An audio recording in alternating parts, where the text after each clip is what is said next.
Welcome to the program, everyone. My name is Brian Craig. This is where MAGA comes to talk. Thanks for joining.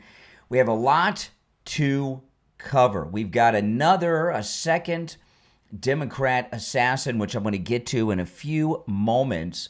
But yesterday, we got something from the Charlie Kirk show that is, well, it's a little mysterious. I want to share this with you, and we'll talk about this. If you're watching on the live stream with the green behind me, go to my other stream, the main stream, and you can see and hear all the audio and video that I share, all right? The link is in the description of that video if you got the green behind me. If you'd like to call in, please do. The number is pinned in the live chat. It's toll-free no matter where you're tuned in from. Okay, so there is a new Democrat assassin. I'm going to get to that in just a few minutes. But first, I wanted to share this. This is from yesterday's Charlie Kirk show. And what does this mean? In the immediate hours afterwards, Erica got a call from somebody very important. I'll leave that vague, out of privacy, but she got a call from somebody very important. And the question was, what do you know? Sort of asking how much of what's going on behind the scenes and with the relationship, like, what do you know? And her reply back was, everything. I know everything. Okay, now Megyn Kelly was there. What does that mean? What is Erica Kirk talking about here? Did you hear that buzzing? I checked my phone too. That was somebody in the Charlie Kirk studio had their phone on vibrate. I checked my phone. I thought I got a text too. Did any of you check your phones? What are they talking about? What is Erica Kirk talking about? What does she know? She says she knows everything. Knows everything. Now, I saw on Redacted this morning. I was looking. You guys, any of you ever watch Redacted on YouTube? And on Redacted, Clayton said that the FBI is about to release their findings in the Charlie Kirk assassin and say no conspiracy, lone gunman. I don't know. If sometimes Redacted can be a little clickbaity and out there. I watch them. I like them. I'm a fan. I enjoy the program. However, you really think they would do that so quickly? I don't know how you could do that. I'm going to go over this before I go to the phones. We got a new assassin. Look at this. New Hampshire man threatened to kill Governor Kelly Ayotte. I guess, how do you pronounce that name, guys? The governor of New Hampshire, with weapons of mass destruction. Look at this. A 22-year-old man in New Hampshire now faces felony charges for threatening to kill the Republican governor of New Hampshire with a weapon of mass destruction while spouting anti-Semitic rhetoric online. He was arrested in late August after local police learned he had allegedly threatened the Republican governor on Snapchat after his roommate shared the message with her ex-boyfriend. So, I've got this whole story on my X, Brian Craig Show on X. So here we have a very short period of time, we have two Democrat assassins targeting Republicans. Charlie Kirk, the governor of New Hampshire, on top of the fact that President Trump was shot and then they tried to shoot him again. Do we have an epidemic in this country of liberal violence? Do we? The left, in the media, they keep spouting as if it's true that the violence is on both sides. I'm only seeing it from one side. Don't you see the pattern here? All these assassins, all these threats, they're all coming from the left. What are your thoughts on all of this? I'll get into more details on this story as the show goes on. Now, today is Friday. Those of you that are new to my program, my name is Brian Craig. This is where MAGA comes to talk. And I always take calls 7 days a week. I'm live streaming, taking live calls right here on the program. But on Friday's show, it's open phones. We call it Open MAGA Mic Friday. Today's Friday. And on Open MAGA Mic Friday, you can call in about any and everything on your mind. You don't have to call in on the topics and the stories that I'm talking about. That's Fridays only. The other 6 days of the week, you got to stay on topic. But Friday, the show prep is up to you all. So try to make it interesting, if you don't mind. But the number's toll free. It's pinned in the live chat, 888-465-2631, 888-465-2631. I'll take some calls here early on before I get into more of these stories, but I do have a lot to cover on today's program. Oh, hold on a second. It's this line. You're first. You're on the air. What's your name? Where are you calling from? Hi, I'm Patrick. All right, Patrick. Hold on. Let me answer some of these other lines. Yeah, go ahead, Patrick. So, I just was scrolling through YouTube. I'm wondering how you feel about the Epstein files in relation to Trump. Well, that's a vague question. I don't know what that means. You got to be more specific. Do you think that Trump did anything nefarious with Jeffrey Epstein? No, in fact, I'm glad you asked that question. It's a great question, and listen carefully to this answer, okay? Because this is great, and you can look this up on your own after I hang up on you, okay? And what a great way to start the show. A couple of weeks ago, they're women. They used to be girls. Now they're women. The Jeffrey Epstein victims, the female victims of Jeffrey Epstein, went to Washington and had a press conference. It was live online. I watched the whole thing. It was also on CNN and MSNBC and Fox News and everything. And twice they were asked by reporters. One was an in-studio interview on NBC that all of the Epstein victims were at.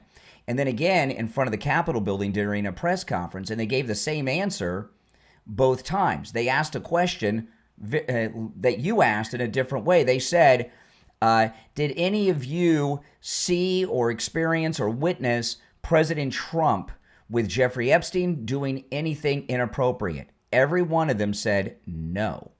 So you can go look that up, and I'm glad you asked that question because obviously you're not aware. And since you're so interested in Epstein, I'm sure you'll do that. Hey, thanks for your call. You're on the air. What's your name? Where are you calling from?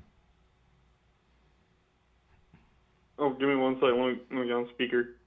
My name's Ryan. I'm from Washington. Ryan, yes. What's up, Ryan? I just wanted to ask, nothing much. I'm having a good day. I feel terrible about what happened to Charlie Kirk, but I wanted to call and ask about your thoughts on forced arbitration. What is forced? Give me what you're talking about. Forced arbitration, what are you talking about? Be more specific. Yeah, so in 80% of end user license agreements, there's a forced arbitration clause, meaning that you can't sue in court, and you have to go through a private court, and none of the details are made public. Yeah, this is made public. Okay, hold on a second. Hold on. This is one of the dangers on Fridays when I have open phones, open Mega Mike Friday. You know, this is one of the dangers of it. People call in about terminally boring things that no one cares about. I really don't have an opinion on it. I would imagine in most instances it's some type of contract somebody has signed, so they don't sign the contracts that require that. Then you have nothing to worry about, right? All right, take care. Yeah. Oh, boy. You're on the air. What's your name? Where are you calling from? Forced arbitration. You're on the air. What's your name? Where are you calling from? Dave from Kentucky. What's that? Dave from Kentucky. Oh, hey, Dave. What's on your mind? You know, there was a shooting in rural Pennsylvania where 5 policemen were shot. I think 3 of them were killed. And I find it weird. I don't know. Maybe you may know more than I do about this thing, but they have not identified this shooter yet. Hold on a second. This is like 2 days ago, right? Yeah. No, they haven't. Well, I did not know that. I did not know that they didn't identify the shooter yet. I have So what do you make of that? I don't know. That's why I'm calling you. Like, what do you think it might be? Like, they said they killed the shooter, but nobody has released his identity Well, yet. That's weird. Mike, I don't. He's a cop killer? I don't know, but I can give some educated speculation, having followed a lot of these cases. Okay. Okay. So they got if they got the shooter himself is no longer a threat, right? Because they got him. Right. So they're probably doing an investigation, trying to find some people connected to him. And they don't want to release the name yet if they don't have to try to keep it under wraps to make it easier to get some other bad guys. That would be my guess. But you're putting in but you think there's something nefarious about it. What would, obviously. Well, usually, when something like that happens and the suspect is no longer with us because of police intervention, usually we will find out who that person is before 48 hours later. Well, Like, hold on. yeah, I just pulled up an article about him. it. I pulled up an article about it. That's the Did this they is. find it? I don't know. I haven't read it yet. I'm going to read it now. It says here 3 police. Okay. This is. I googled it. I can't believe this came up. I googled police officers shot in Pennsylvania. An article from Al Jazeera comes up. I don't typically read Al Jazeera. Why? I know. But okay. But whatever. Okay. 3 police officers were shot dead, 2 wounded on Wednesday in southern Pennsylvania in the United States, because, foreign press here, before the attacker was shot down, authorities said. It was one of the deadliest days for police, not only in Pennsylvania, but in the U.S. in recent times. The shooting happened a little after 2 p.m. on Wednesday at a farmhouse on a country road a few miles outside of an old mill town. 5 police detectives and a deputy had gone there to arrest a man on suspicion of stalking, prowling, and trespassing. According to the district attorney, the suspect, Matthew Ruth, opened fire. So they got the name right here. It's Matthew Ruth is his name. Oh, okay. And he had an AR-15. So, yeah. So you got to go all the way to Al Jazeera, which I would never check. No, I'm sure it's in to find other out things. the No, name I just of the- Googled. No, there's a bunch of stories. I just Googled. No. I'm not talking about you. I'm saying as a concerned American citizen, to find out more about this case, I got to go to Al Jazeera to get the facts. No, you went. No, weird. no, you didn't. You went to me to get the facts, and I'm right here in America. Yeah, I went to you, and then you went to Al Jazeera. No, Well, I you went to Google, and then Google I gave you Al googled it. I googled it, and Right. and the reason I hit that story. There's a bunch of stories. The reason I hit that story, that was the most recent. So I figured, it's the most recent, so it'll have the most up-to-date information. There's a bunch of Yeah, stories. It's not update, being hidden. yeah, You just haven't seen. Hey, appreciate the call. It's not being hidden. You just have not seen it. You're on the air. What's your name? Where are you calling from? Hi, my name is Maddie, and I'm calling from Colorado. Uh-huh. And I'm not a liberal, believe it or not. In Colorado. Yeah, I know, on my MAGA cruise that I do every year, my next one's in March, a lot of people from Colorado come on my annual MAGA cruises. A lot. Really? Oh, yeah. Yeah. That's wonderful. I love to hear that. Yeah, we're not all crazy. That's true. So you called me. What's on your mind? I called in because I've never done this before, except for earlier today. There were these 2 guys, and I say guys because one of them thinks they're a woman, but they're not. And they had a talk show, and the line of the talk show, and you don't know me and I don't know you, but I love politics. I grew up listening to Rush Limbaugh, Paul Harvey. I'm from Arkansas, a very conservative family.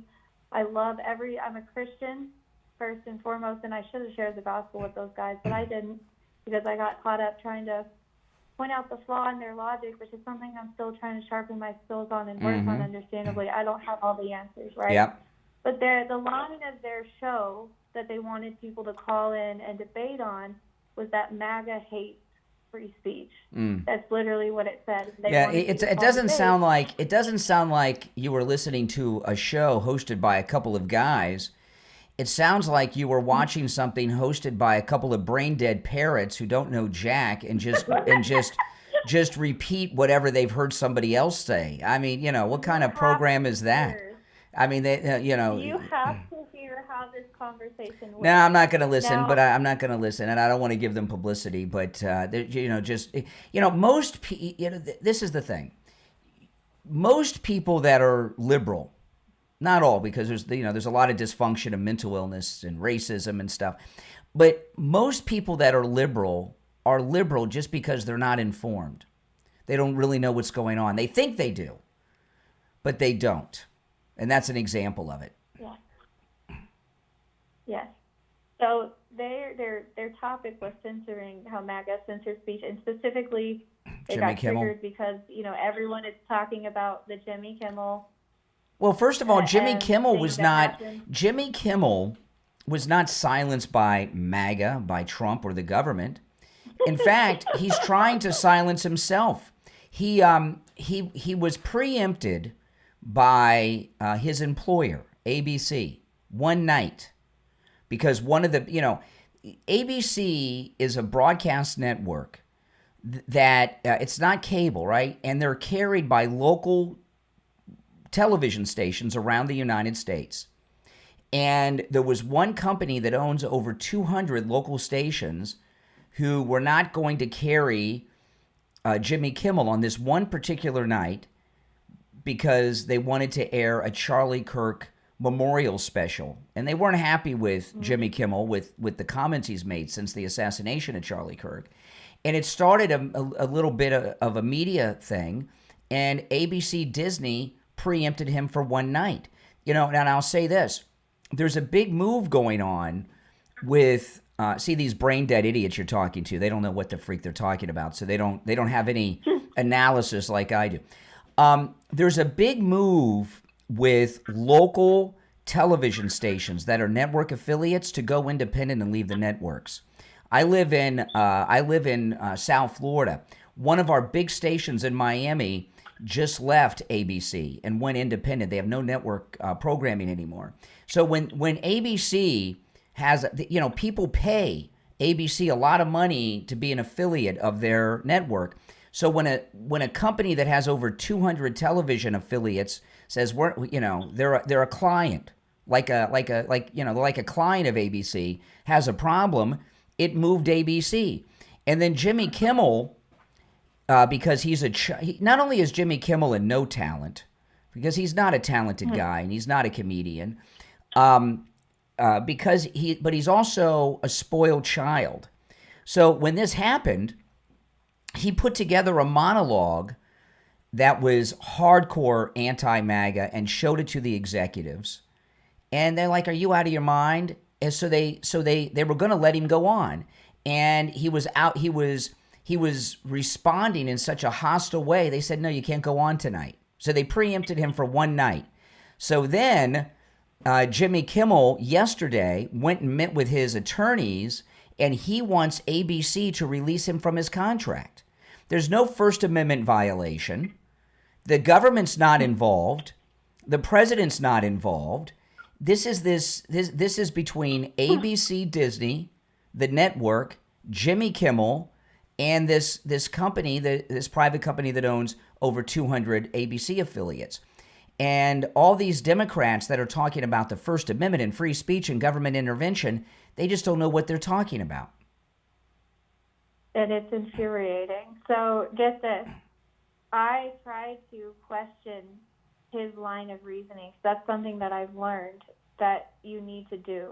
A lot of times if you can ask questions, their argument will start to fall apart. So as soon as I started asking questions that he didn't like, remember, I told you the title of the video. Well, listen, I want to move on because I got a lot of things going on. But tell me, pick the best question you asked this other show that they didn't like. What was your big question? I just want to say that he censored me by muting me, cursing me out, and making fun of me multiple times while he was talking about censoring. But yes, you're exactly right. They don't know what they're talking about. No. He went on to promote socialism. He went on to promote why he thinks socialism is a good Well, that's idea. fine. Well, listen, I'm gonna move on, but I do appreciate the call, and you brought up a good topic. All right, call me again sometime. All right, I'm not really interested in hearing how somebody else runs their show. It's just me. All right, let's see here. If you're new to the program, by the way, my name is Brian Craig. This is where MAGA comes to talk. Make sure you subscribe if you are new. You're on the air. What's your name? Where are you calling from? Hi. Yes. Hello, sir. Sorry, I really apologize for calling you back, but no, it's one call per day. It's one call per day. All right. I know, but I didn't give a chance to give a rebuttal. I'll give you a few seconds, but Okay, so I'm checking my text. There was a You told me there was a press conference involving the Jeffrey Epstein victims. All of them about 2 weeks ago. Trump. Correct. Yeah. So I'm seeing that not all of the victims were there. So oh my gosh! No, I don't have time for these bullshit gay guys calling in like this guy who's obsessed with Jeffrey Epstein. What about Jeffrey? I'm seeing here. I watched the press conference. They're the living victims. And there, and there were like, what, 20 of them? I'm not going to sit here and talk about Jeffrey Epstein. Call those liberal guys that last caller was talking about. I'm sure they would very much enjoy talking about Epstein. Now, also, those of you that are regulars know that I've expanded the show to 4 hours. And by the way, that last guy, if you call the next time, we'll never talk again. It's 1 call per day. It's always open phones. All my calls are screenless and unvetted. I only have a couple of rules. One of them is 1 call per day. I let you on a second time. You call me again, we won't talk again. I want to remind you guys, the expansion of the show, the extra hour, I continue the show through the radio station commercials when we switch over to the radio, which we'll do in about 25 minutes. And my afternoon and weekend shows are brought to you by Mike Lindell and MyPillow. And if you want to support my efforts to continue doing what it is I'm doing, go to MyPillow.com, use my promo code Kane at checkout, and buy some of these great products.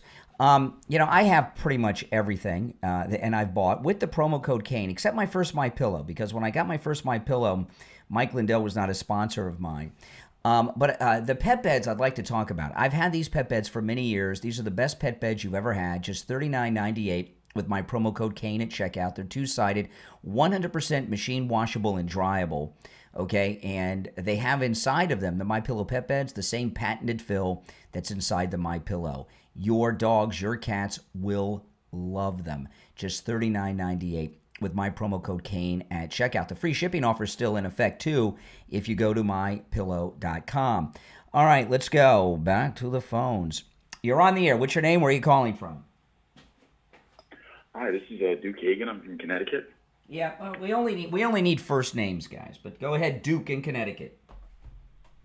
All right, so I just had a quick question. I saw your hat. I'm very excited. Yes. So is Trump going to be able to run in 2028? Maybe. Really? How would that happen? It's called something that's been done 27 times already. It's called amending the Constitution of the United States. Oh, okay. But wasn't there a two-term limit? In the early 1950s, the Constitution was amended because Roosevelt had those 4 terms, FDR. In the early 1950s, around 1951-ish, I can't remember the exact year, they amended the Constitution and changed it to 2 term limits. But it can be amended again to do away with the term limits, which is what I support. Right. I would say I don't think Trump's going to get it this third time around. I just pure off of I think the beginning of his he's a great salesman. He sold us a really good presidential term, and now he's just kind of given he sold us well on the product, and the product is falling apart. It's pretty shitty. Oh, okay. Oh, wait a second. Slow down. That's it. Hold on. Slow down. I'm very interested in this. You said he sold us a product, and the product is what? Did you say shitty? It's breaking what's? Hold on. It's Slow down. Hey, listen. Yeah. I'm not. Hold on. I'm going to learn something here. You said that he sold us a product, and I think you said, and the product is shitty. What is the product that he sold, and how is it a shitty product?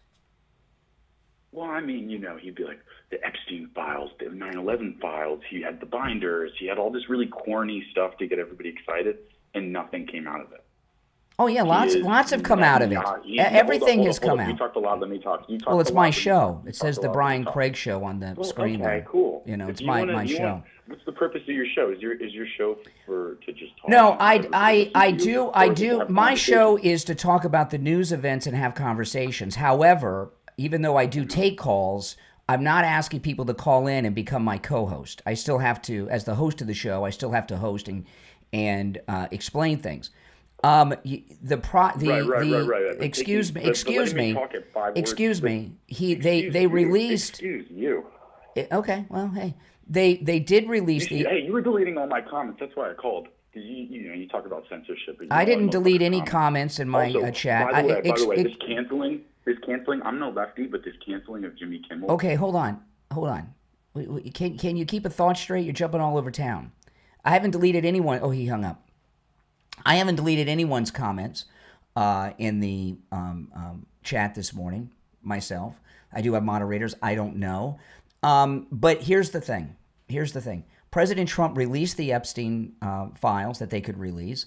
And as I said, all the victims came out and had a press conference 2 weeks ago. You're on the air. What's your name? Where are you calling from? You're on the air. What's your name? Where are you calling from? Once, twice. All right. You missed out. You're on the air. What's your name? Where are you calling from? Hey, this is Mark from Texas. Hey, Mark. So, the president just ruled recently that Antifa will be labeled a terrorist organization. What are your thoughts on that? He said, yeah, the president declared Antifa a terrorist organization. Is that what you're talking about? Yeah. What I say to that is, but that's a great question. It's about time. Mm-hmm. Why? What are your thoughts? There's a lot of problems on that. Really? Anti-fascist Antifa is not a central organization. It's not funded by an institution. It's very loose. So what? So fundamentally, So to be anti-fascist, what? Well, even if that's true, which I don't believe that. Okay, those pallets of those pallets of bricks that get delivered before an event happens from time to time. That's not something that just spontaneously happens. Somebody pays for those bricks. That's been debunked. Somebody pays for those bricks. President Trump isn't the president. It's the Heritage Foundation, Palantir, in bed with Israel. Oh, okay. Charlie Kirk. Well, hey, listen, they're doing a good job. They're doing a good job. Have you? Let me ask you. Have you been? Are you like an Antifa guy or something? You been to those events or something? Is that why it's personal to you? Well, it's a limit of free speech. We're failing an open book test. We're failing an open book test? Yes.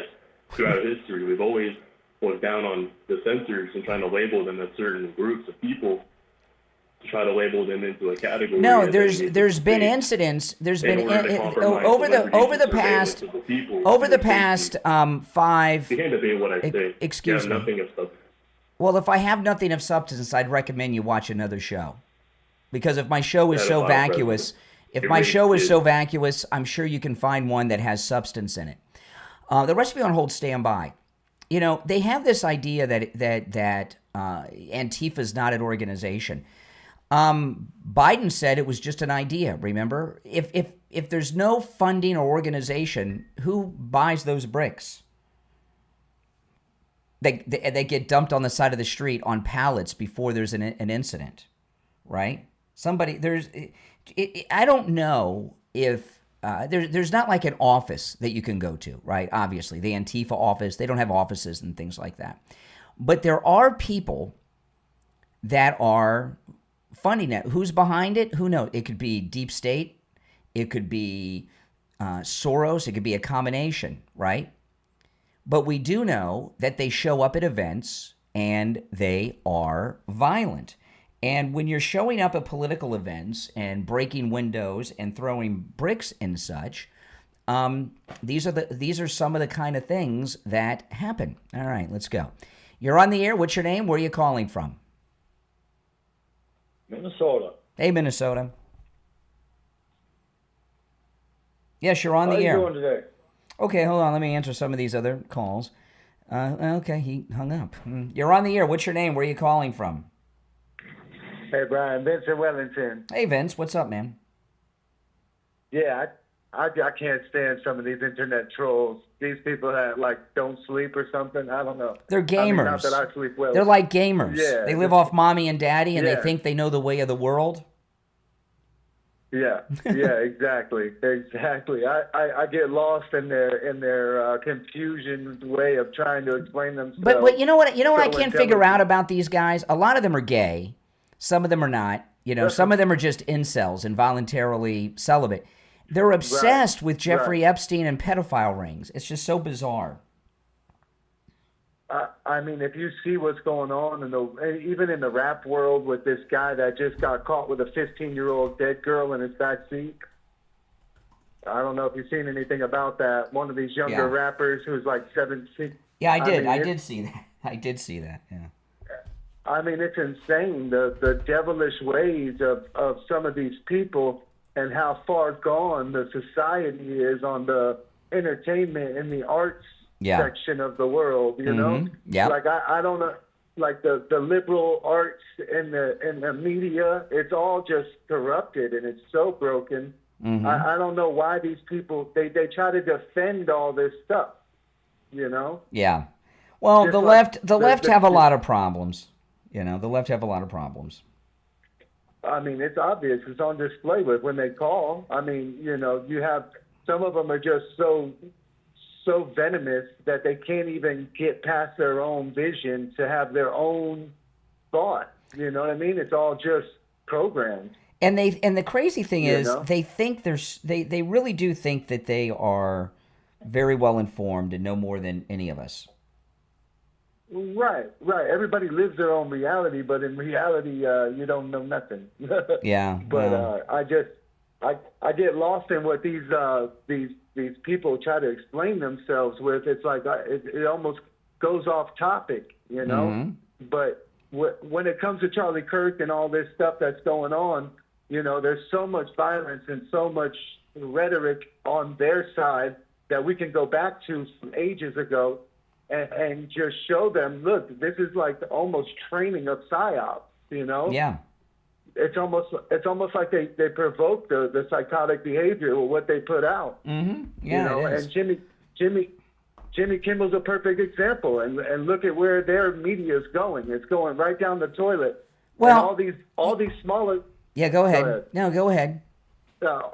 All these smaller news stations and all these other channels are realizing that they're losing viewership to YouTube. They're losing viewership to streaming platforms. They're losing viewership to picking your own time to watch something, to picking your own channel to make yourself Well, like aware I'll of what's tell going you, on. I'll tell you guys, I mentioned this on the show yesterday, and it pissed off a lot of people. I've heard so much negative feedback. You know, in the last month, I've had 2.4 million people watch me just on YouTube. And, you know, I'm on a bunch of radio stations. And that, by the way, that doesn't include my podcast. That's just on my YouTube channel where I get very detailed, real-time numbers. You know, that, you know, I'm on a bunch of radio stations, and it's a major market show. I don't have that many people listening to me on the radio. I have more people listening to me online than on the radio. And the radio is very powerful and does very good, and we have a large and loyal audience. But, you know, you can reach more people in different ways now. And, you know, what's going on with like Jimmy Kimmel, the government wasn't involved in this, although it looks like it because it's being presented that way. These networks are tired of paying these people millions of dollars to go on these lowly rated television programs. So they want to get rid of Jimmy Kimmel. He's been there over 20 years. I can't believe he's been there that long. Yeah, well, I mean, it's almost like they're all ingratiated because they've been liberal hacks for so long. It's like they get pummeled with money in the beginning, and then they're so hypnotized, and then they get their own ego, like you see with Jimmy Kimmel or Stephen Colbert. Well, you know what happens. You're so right about that, man. You know what happens to these guys, and they do a couple of things. One is they surround themselves with, and I don't let this happen to me. I never have. People, when you do something like this, and this is what they encounter, people are always telling me what I should talk about on the show. Just friends, sometimes family. I don't listen to that. I don't talk to these people, friends and family, about things. People love to tell you what you should talk about. That happens to Colbert. That happens to Kimmel. And these Hollywood types have these fragile egos, or if you're a Christmas Story fan, fragile egos. And, you know, I love that movie.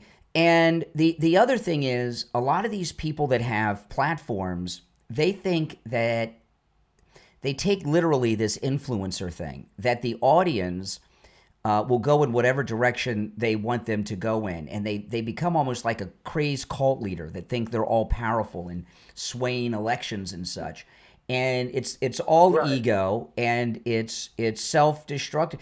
You know, people that know me, Steve Kane tells me this a lot.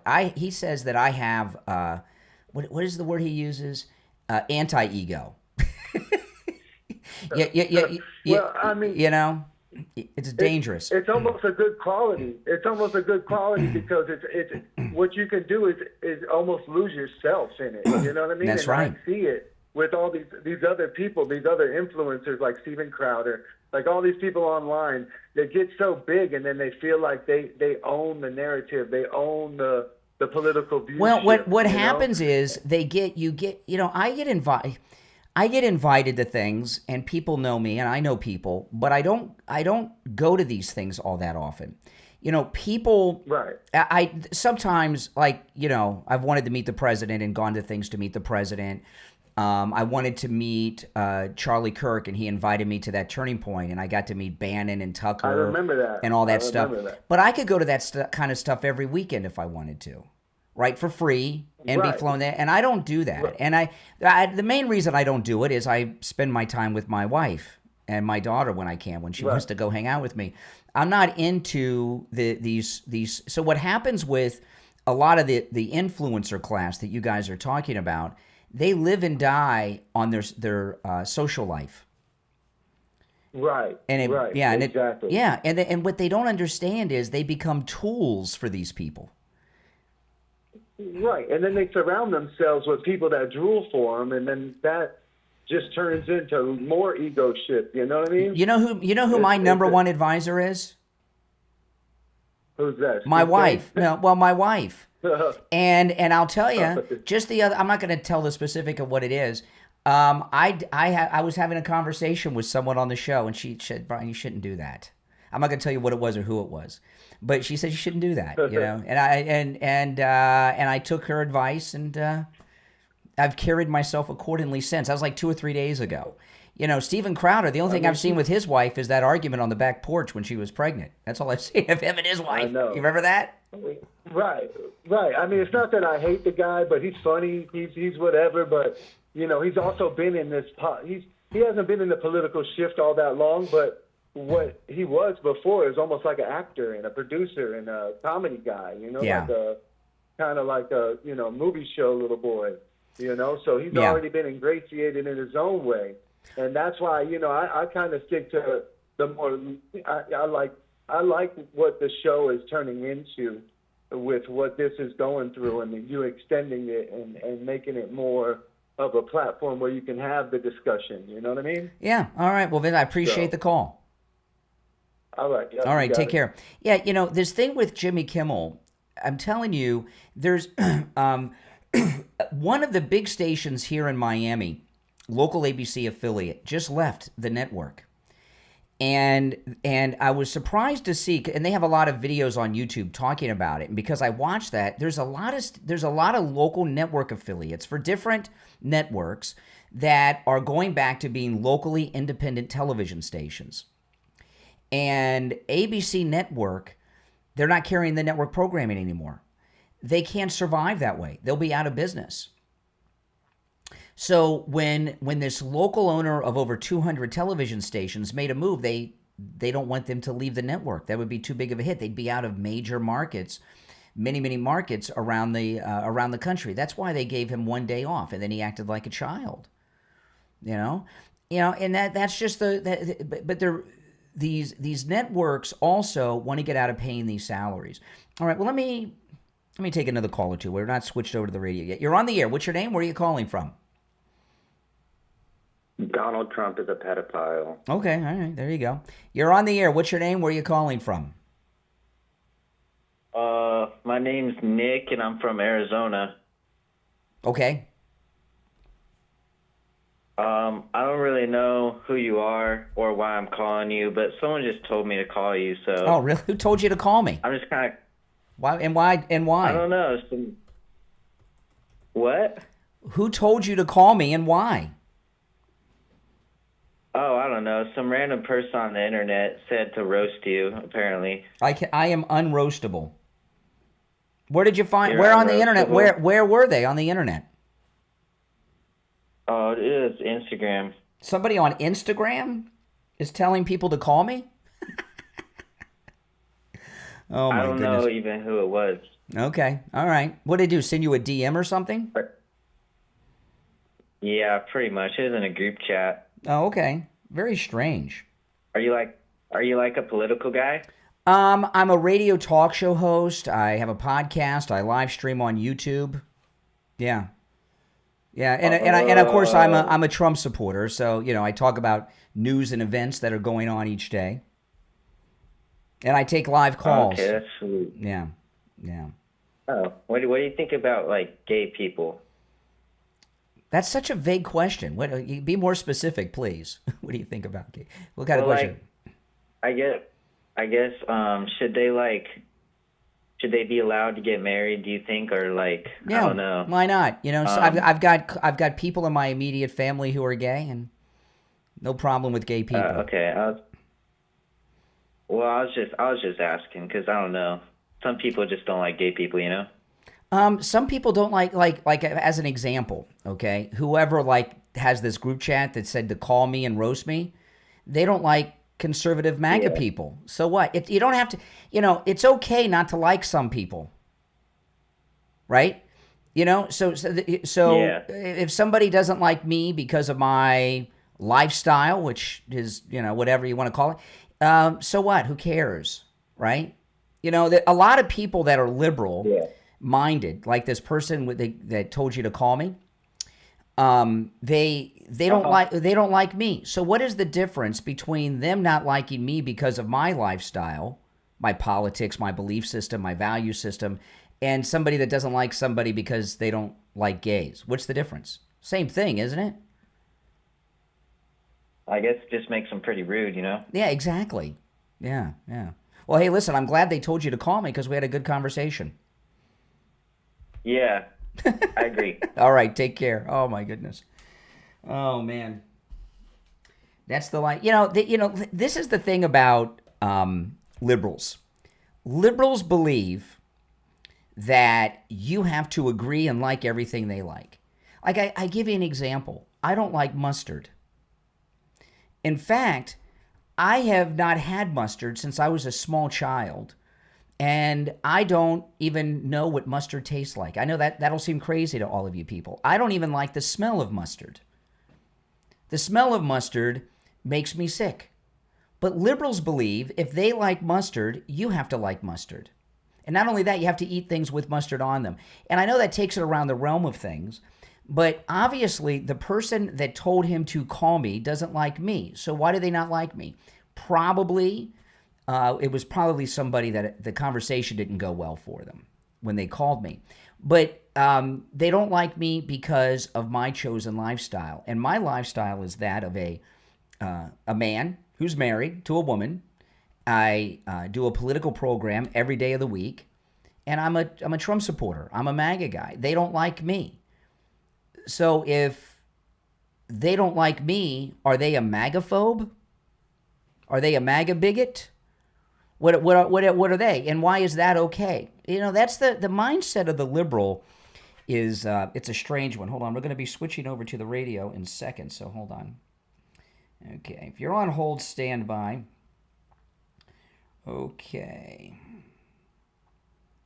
we got about a minute till we go over to the radio, so I'm not going to take any calls right now because we're going to start the radio show, and when we start the radio show, I'm going to reintroduce some topics and get into some different things.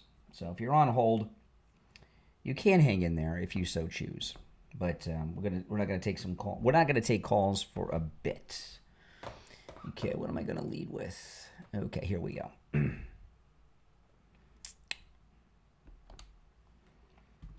We'll be live in about 40 seconds.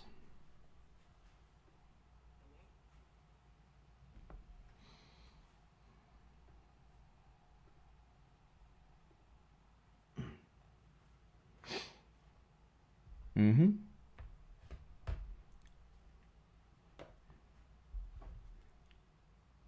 All right, stand by. Here we go.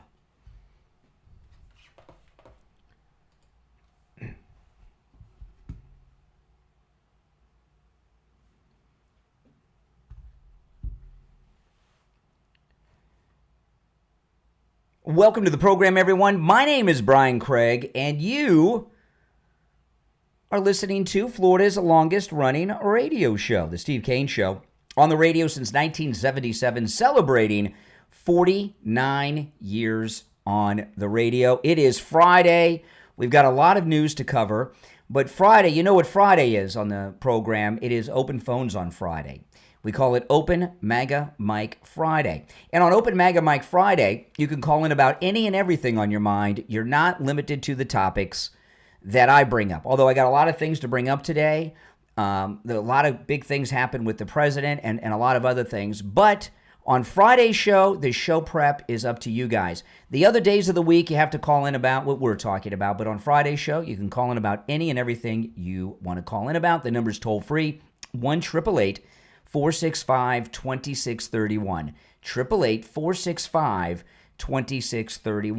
All right, another Democrat assassin has been arrested. We're just learning about this. And if you want to see this whole article, I did tweet this. It's on my X, Brian Craig Show on X.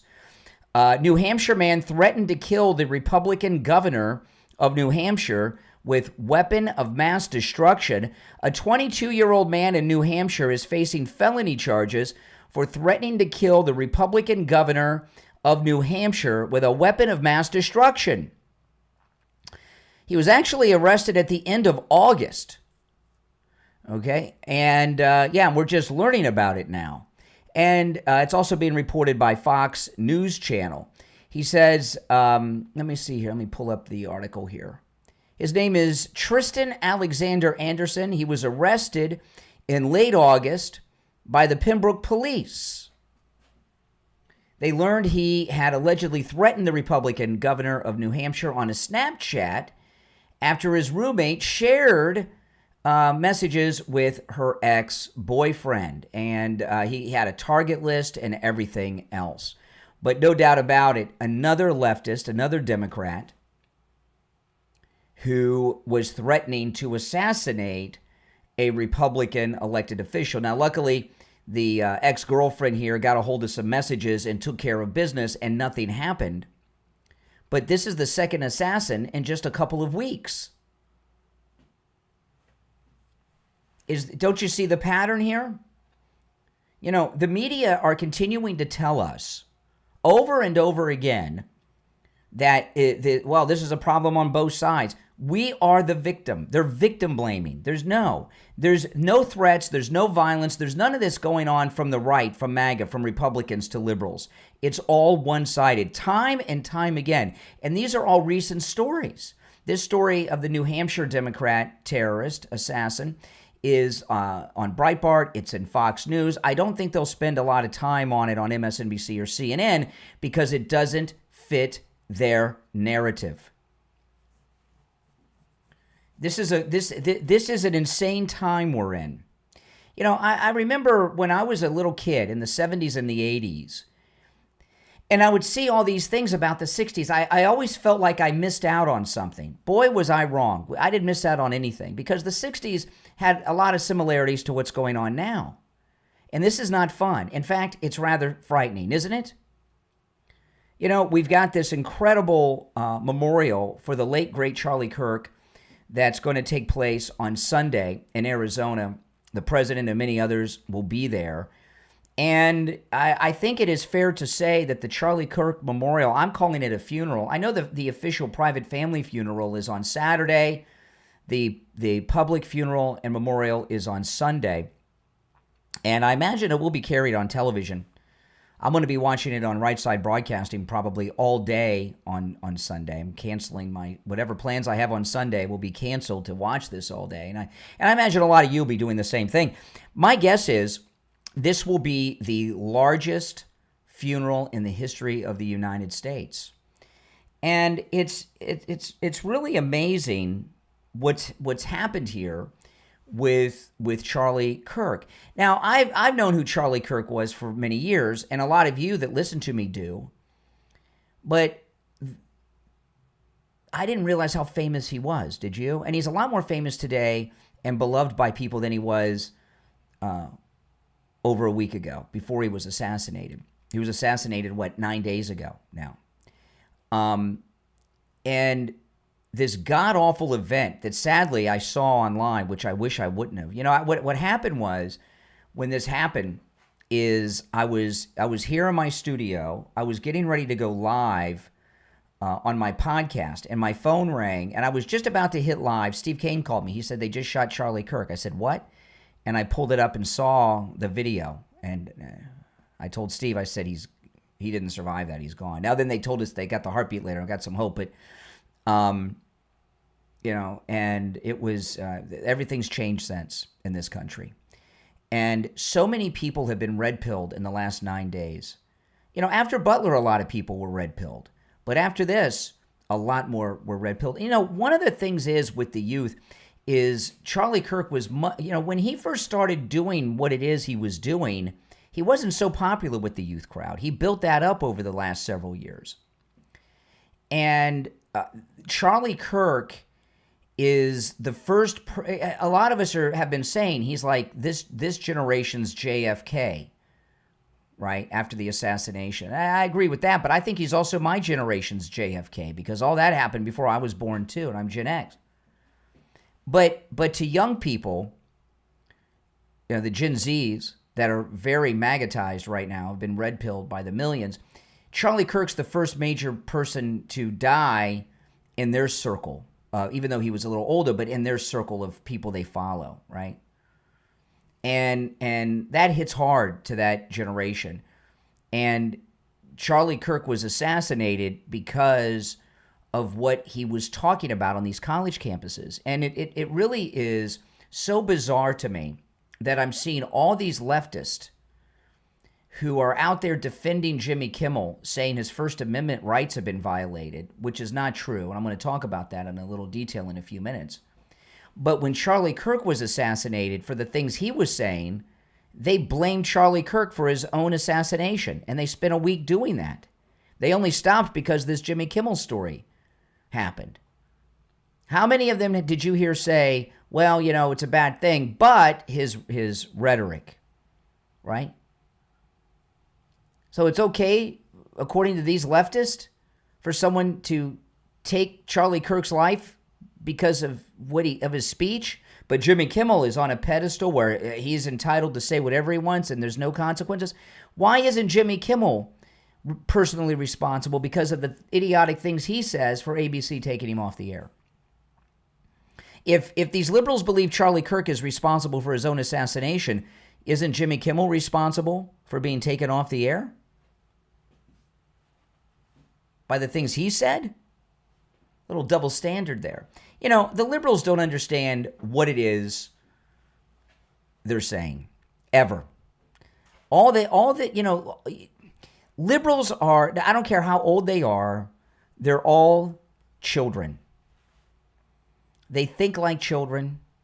They're governed by nothing but emotion, and only one emotion, and that emotion is hate, anger, hate. And, when you're angry, think about it. When you're angry, which is hatred's a form of anger, it has an effect on your mind that is like a drug. It's like being intoxicated. That's why when people get aggravated and they get in, like when a couple get into a fight and they're mad, and that rage is coming, they say things that they don't mean. It's like they have Tourette's and profanities come out, names come out, all kinds of things come out. Nobody means any of it. But and it means nothing, but because they're angry, things blurt out. I've had that happen to me, and everybody has. Well, liberals are like that 24 hours a day, 7 days a week, for their entire lives. From the moment they're coherent until the moment of their death. They're in a constant state of rage. And they don't even hear themselves because they're so angry, they can't even process what it is they're saying. And, that's my view on it. Now, if you're on hold, stand by. I've got a lot to cover today. It is Open Mega Mike Friday, so you can call in about any and everything on your mind. The number's toll-free, 1-888-465-2631, 888-465-2631. I want to talk about the great Mike Lindell at MyPillow.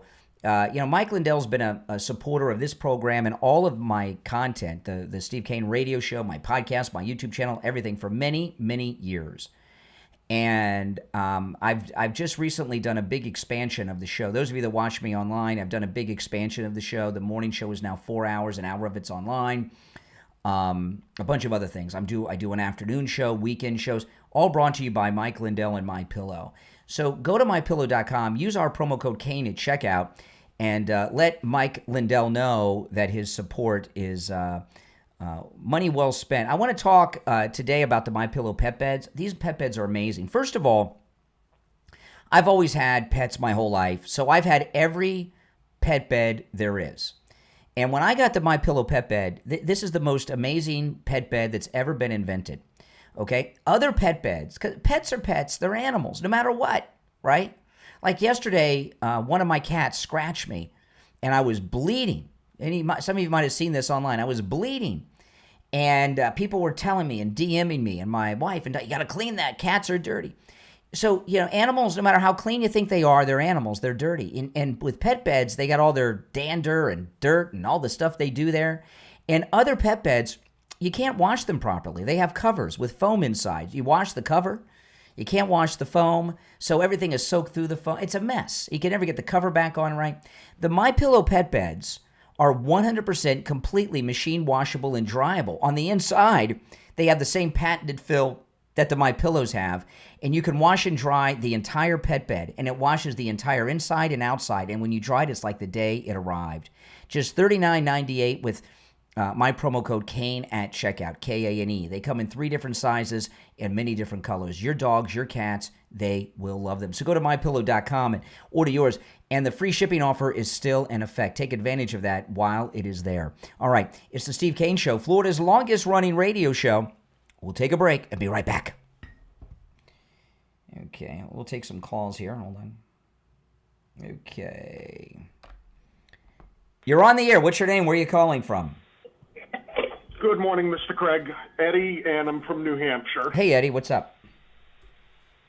So I was listening to you, and you had mentioned about somebody putting in a threat to our governor, Kelly Ayotte, up here. Yeah. I think a lot of what is going on with this, Mr. Craig, is if you recall back in 2012, I think there was something called the Smith-Mundt Act that Obama and Biden got rid of. Mm-hmm. And it seems like to me that the media has been able to lie about damn near anything that they wish.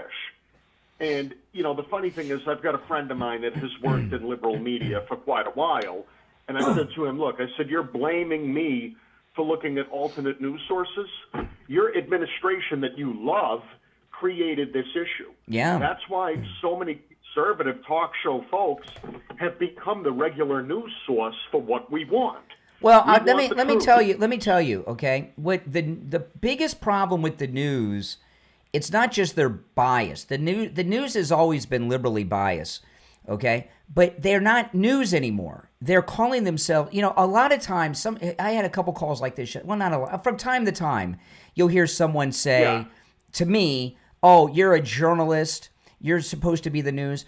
I'm an opinion maker. Okay, I give opinions. I do give my opinions on the news, but I don't. This is not the Brian. I don't say I'm the Brian Craig News Show or the Steve Kane News. We're not news. We talk about the news. So the reason I share that, there's no more news. It's all opinions. I'll give you an example. Okay, there's a great movie from the 1980s with William Hurt. And it's called Broadcast News. I don't know if you've ever seen it. Yeah. Okay. Yeah, my grandpa and I used to watch that when I was a kid. Watch it again. Okay, and that movie is so relevant to today. There's a scene where William Hurt, there's a news crisis going on, and he's covering, and he's out of things to say, and he gave his opinion. He gave an opinion just to fill time. The camera cuts to the control room, and the news director says, "Who gives an F what you think?" Right? So there was Mr. Craig, but now it's all opinion. All of it is opinion on all the news. There's no more news. So, Mr. Craig, if I can ask you, do you think that they should reinstitute the Smith-Mundt Act and rename it to the Charlie Kirk Act?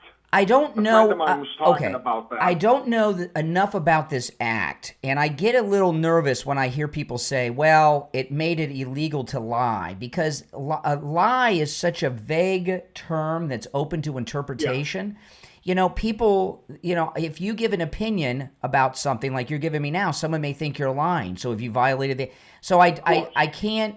I don't know. I don't like somebody saying it's illegal to lie. Not that I think it's okay to lie, but a lie, one person's lie is another person's truth. I mean, I believe Jesus was born, died, and rose again, but a lot of people think I would be lying if I said such a thing, right? Yeah.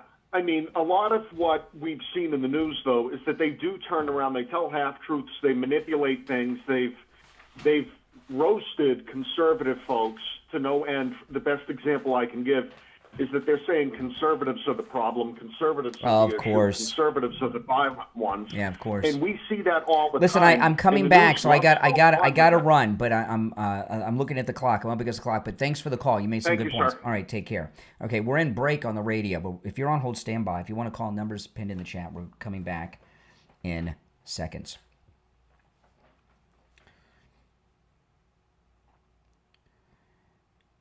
Welcome back, everyone. I'm Brian Craig. You're listening to Florida's longest-running radio show, Steve Kane Show, on the radio since 1977. Okay, so I was talking to someone during the break, and there's a lot of this talk about this, what's it called, the Smith-Mudd Act, whatever, this act that Obama and Biden did away with that forbid lying by the news. And there's a lot of people talking about bringing this act back. And I don't know enough about that. I don't think anyone does, to say yes or no, at least not the people I'm hearing talk about it. And, you know, the problem, you know, that we have, there's a lot of problems we have, okay? When you're a broadcast network or radio station, there's equal time rules. And there's also rules with politics, okay? So let me give you an example of what's going on with ABC with Jimmy Kimmel. Many of you, I'm sure, know that The View is an entertainment chat show with a bunch of old hags that sit around and shoot the blank, right? But ABC News is the division of ABC that The View falls under. It falls under the category of news. Does that look like news? You know, Meghan McCain, I think this was in her Daily Mail column. I'm no fan of Meghan McCain, but she was talking, you know, she used to be on The View. And she was talking yesterday, Meghan McCain, that The View has had over the last year over 100, she gave the exact number, it was way over 100 political guests, all of them Democrat, all of them liberal, not one conservative. And she said, well, they're on the broadcast network, they're under the news division, they've been defined as news by ABC, but it's all one-sided news, right? So so what Meghan McCain is saying, they're in violation of the law. Now, you may say, well, you're one-sided. Well, one thing is, I'm not news. That's one. And two, all sides are welcome on this program, right? With our open phones and our screenless calls, anyone can come in with any opinion all over the place at any particular time. But The View, I thought that was an interesting thing that Meghan McCain brought up about The View. I think I want to say it was like 135 guests over the last year, liberals all, not one Republican. And since they're a news program, ABC has defined them as news, are they in violation of equal time rules? And I would say yes.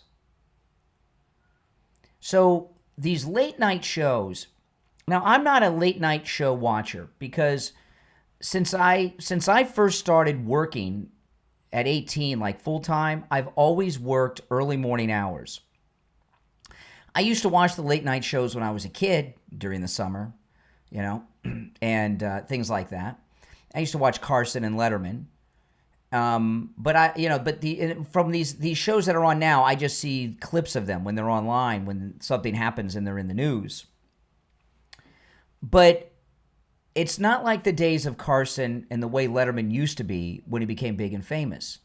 They're now news commentary shows. And, you know, Stephen Colbert got famous for that. Remember he did the Colbert Show on the Comedy Channel where it was basically, he was doing in his mind, he was doing a parody of Bill O'Reilly, who was the number one show in primetime at the time. And I remember when Stephen Colbert got the job to replace Letterman, he said he wasn't going to do that character or politics. It was going to be about celebrities and stuff. And he started doing that. I guess the ratings weren't that good, so he went to this. He went to what he'd started doing, which was the politics and that old character. And it became very one-sided.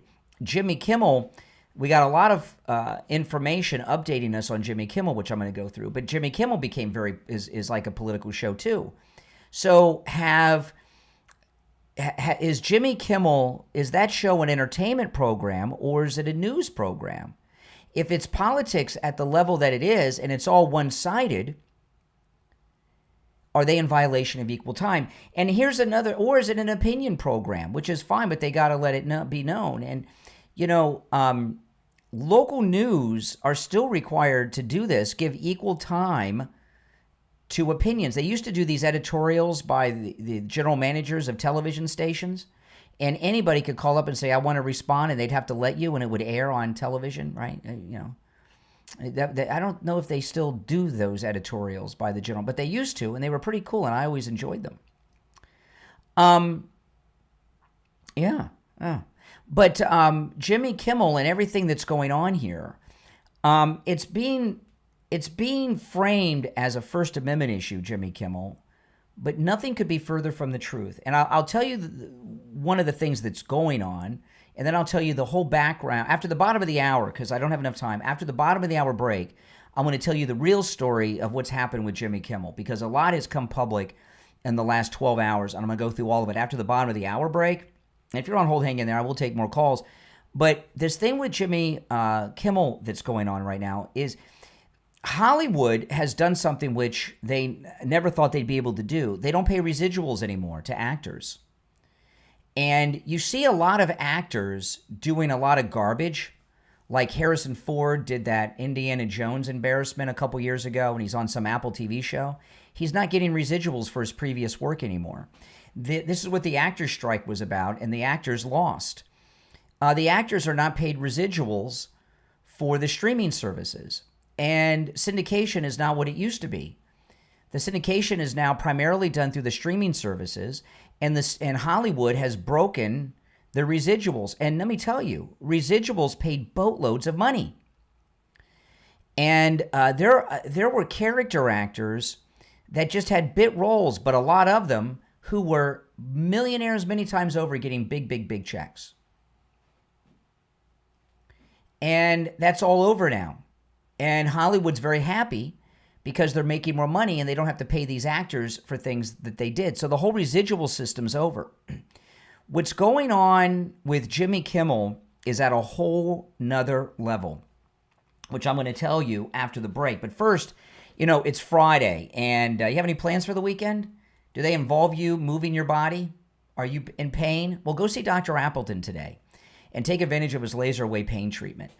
Dr. Appleton, I'm going to be over there either today or tomorrow with Dr. Appleton. I'm going to go see Dr. Appleton because we're going to record a new commercial with Dr. Appleton, and he's a busy guy. He's open Monday through Saturday. So I'm going to go to his office to record the commercial. So I'll be there either today or tomorrow and to do that. I haven't seen him in a while because he rid me of my pains and I haven't gotten hurt again. But if you're in pain, go see Dr. Appleton. His laser wave pain treatment works. He's rid me of pain 7 times, and it works on every type of pain I've ever heard of. Acute pain, chronic pain, herniated disc. By the way, this is a very incomplete list, but these are some of the more common. Rotary tears, plantar fasciitis, fibromyalgia, spinal stenosis, tinnitus, sciatica, knee pains, neck pains, back injuries, neck injuries, car accident pain, post-surgical swelling, repetitive motion injuries, strains and sprains, work injuries, sports injuries, arthritis, bursitis. The list goes on. And, you ever know someone that's gotten surgery for knee pain, shoulder injury, or back pain or something? Oh, I'm in so much pain, I'm getting this knee surgery, right? Have they ever come back to you, or maybe you've had this experience yourself with your own body?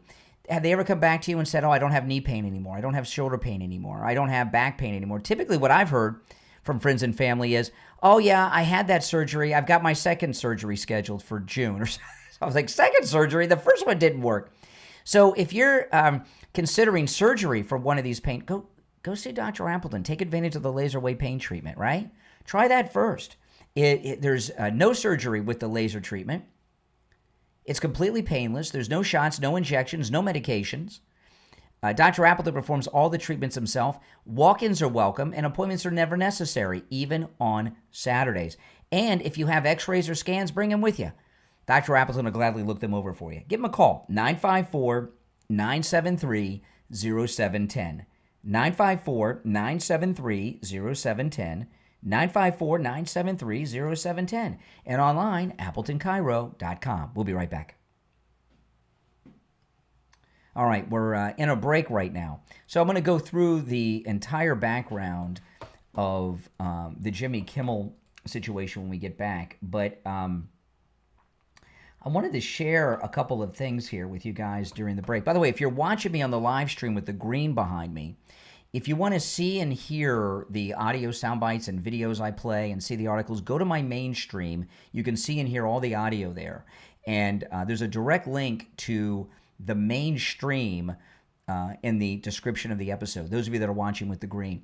This is the man who's probably going to be our second MAGA president, J.D. Vance, the vice president. He's talking about when he told the president Charlie Kirk was gone. Listen to this. I initially thought terrible, terrible news, and then I started to feel kind of hopeful. And then, of course, we got the news from Mike that Charlie had passed probably about an hour before the rest of the world found out. And I was the person who walked into the Oval Office and said, Mr. President, I'm sorry, but Charlie passed. And that was a very, very tough moment. Because Susie Wiles, the White House Chief of Staff, was in tears, and she doesn't show emotion. She is even keel the whole way, and she was in tears, and I just gave Susie a hug. And I think all of us kind of lost it, and it felt like, we were all mourning our friend before any of the politics or the thought about, what a titan he was and how influential he was to the movement. How do we possibly replace him? We were all just sad because our friend had died, and we supported each other in that moment, as you do with your friends. But man, it was a bad, bad day. When you told the president Charlie was dead, how did he take it? The president is very stoic, but he was clearly upset. He just kind of went quiet and let it absorb a little bit, and then just shook his head and said, man, he was a good guy, and we really loved him. And that's exactly right. That was a good thing to say. And we all just kind of had that same realization that he was a good friend, that he really loved what we were trying to do. He was a great supporter of ours. And it was a great honor to have him both as a friend and as a supporter. And frankly, Jesse, I would not be the Vice President of the United States were it not for Charlie Kirk. Yeah, that's come up because it had been reported that Don Jr. was the mover and shaker for the president to pick J.D. Vance as his running mate. And what we found out in the last week, it was Charlie Kirk. And if you did not watch the vice president filling in for Charlie Kirk on Monday, you got to go watch it. In particular, the two segments, the segment with Bobby Kennedy and the segment with Susie Wiles, the White House Chief of Staff. Those were the last two guest segments. The last segment was him alone talking. And between those two segments, they went through all these behind-the-scene things that Charlie Kirk has been doing with the administration. So the vice president is there, JD, who's going to be our second MAGA president because of Charlie Kirk. Bobby Kennedy said he was that Charlie Kirk was the one that got him to join Trump. Okay, so that's really amazing, and I don't think any of us knew how much of a role that Charlie Kirk had in the administration here. I didn't, and I'll tell you something.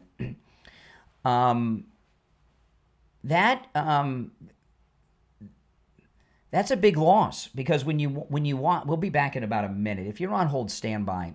We will take some more calls. He was so involved at the upper level of the second Trump administration that it's almost like he was operating as the chief of staff. You know, like Susie Wiles was handling the day-to-day work, but the big stuff was happening because of Charlie Kirk. And that's not an exaggeration. I was surprised. I mean, we knew he was involved, but not at the level that he was. And anybody who tells you they knew, if they're on the outside like we are, they're lying to you. I was shocked to find out he was involved in so many things. Very influential person, and that's a big power broker in the whole Washington scene that's not there anymore. All right, we'll be back in just about 20 seconds. If you want to call in, the number is pinned in the live chat. It's toll-free, 888-465-2631. 888-465-2631. I got to get some copy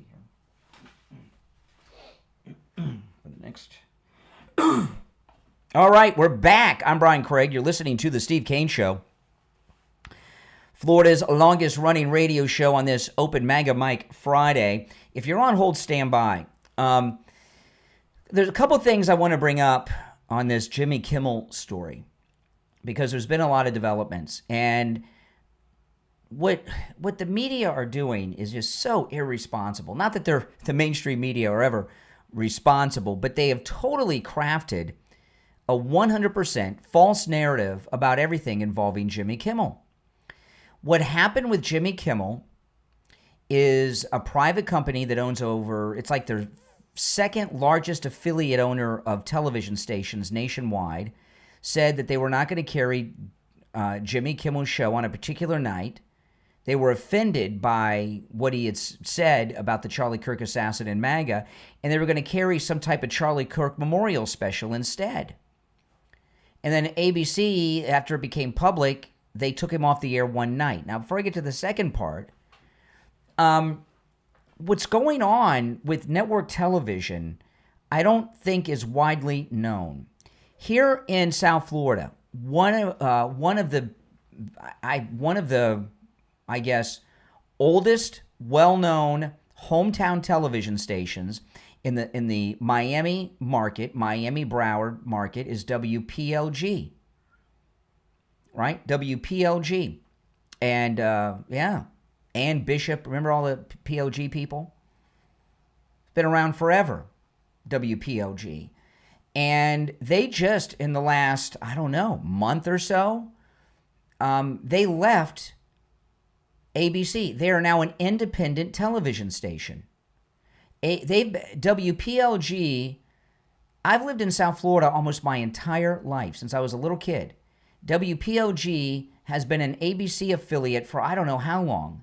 And they didn't switch and become an affiliate for someone else. They're a completely 100% independent station in the Miami market. I was shocked when that announcement came, and there was a lot of buildup to it.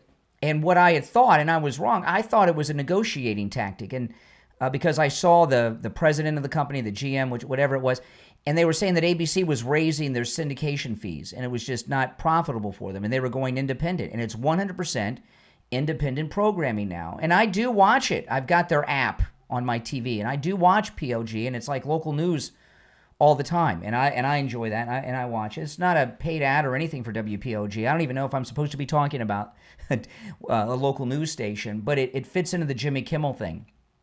And WPLG did a lot of online discussions, including videos all over the internet, that led up to them becoming independent and leaving the network, and why.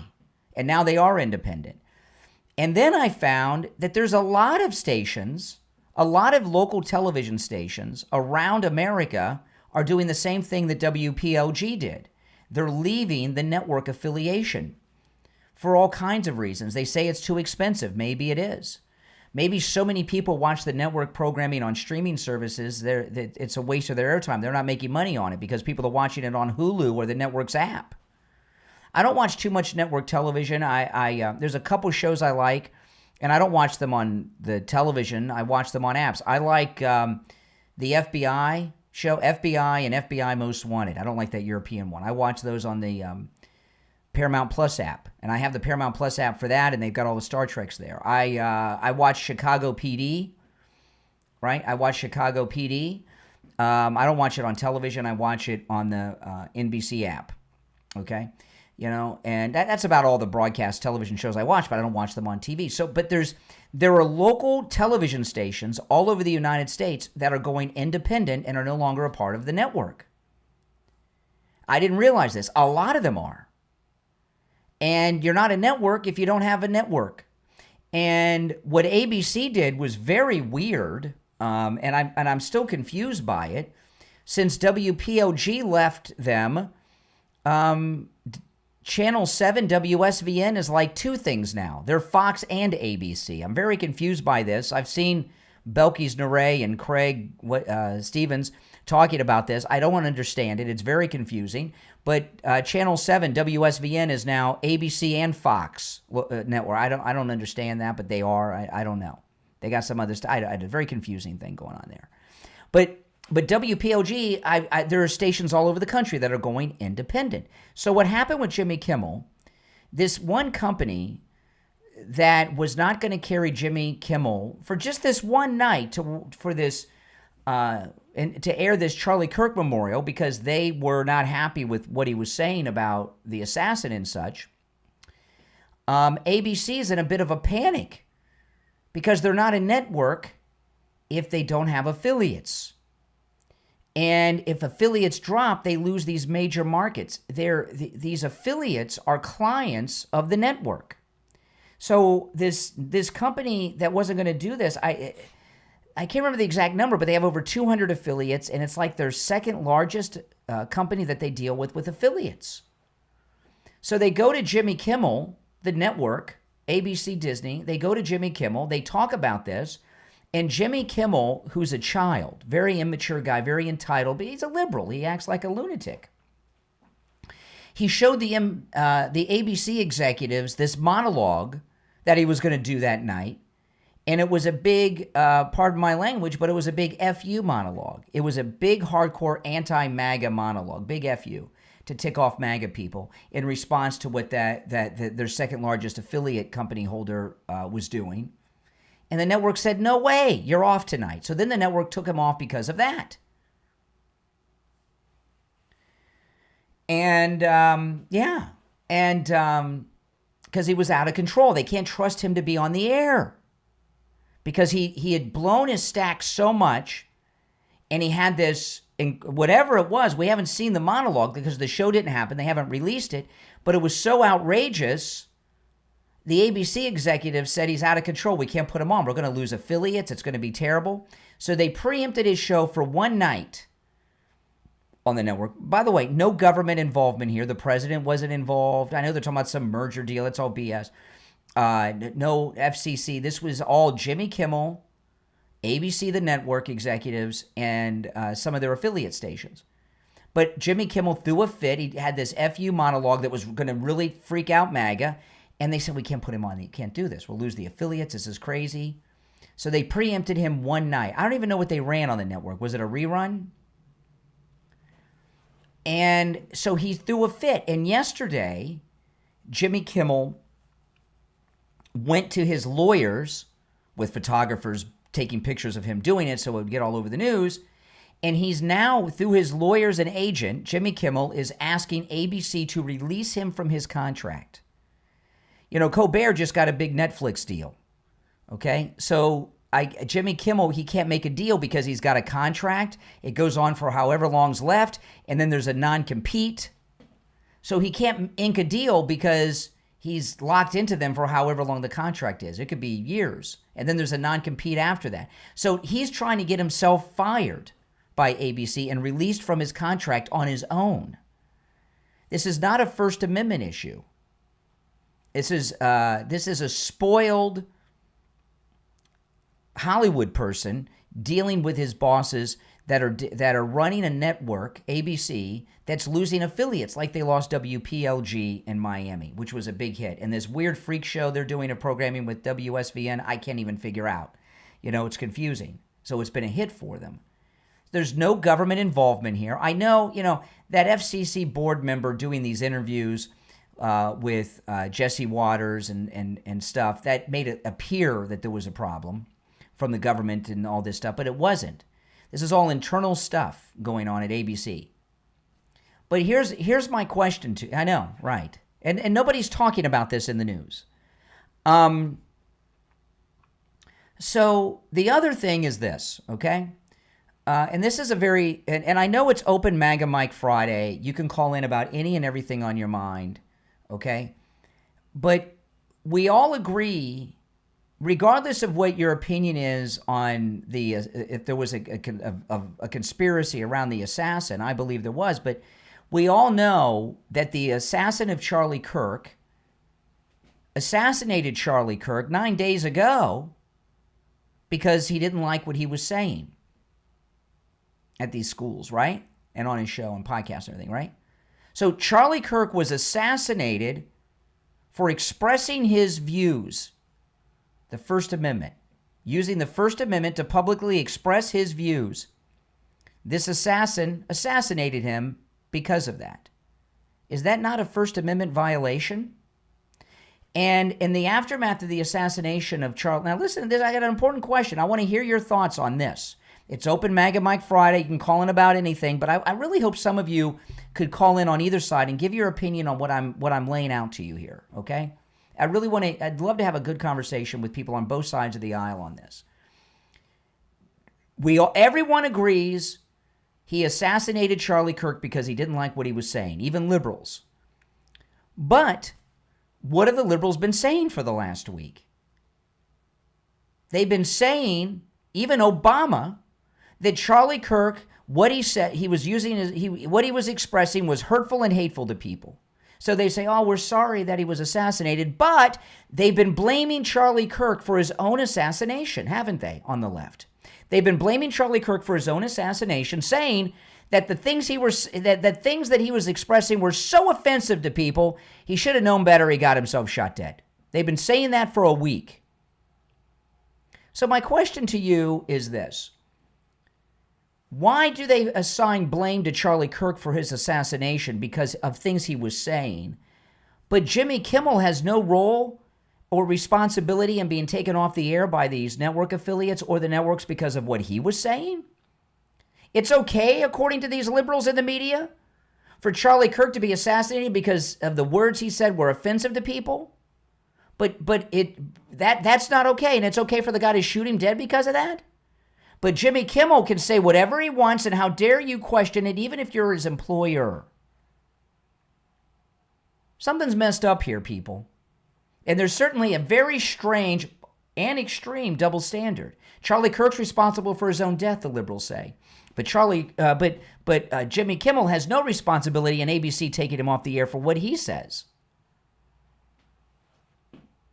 Now, it is Open MAGA Mike Friday. You can call in about any and everything on your mind today. But I really would like to have a discussion from people both left and right on this topic, because I think it's an important topic, and the media are all not touching on the real story at all. Our number is toll-free, 1-888-465-2631. 888-465-2631. My name is Brian Craig. This is the Steve Kane Show, Florida's longest-running radio show. We'll be right back. Don't go anywhere.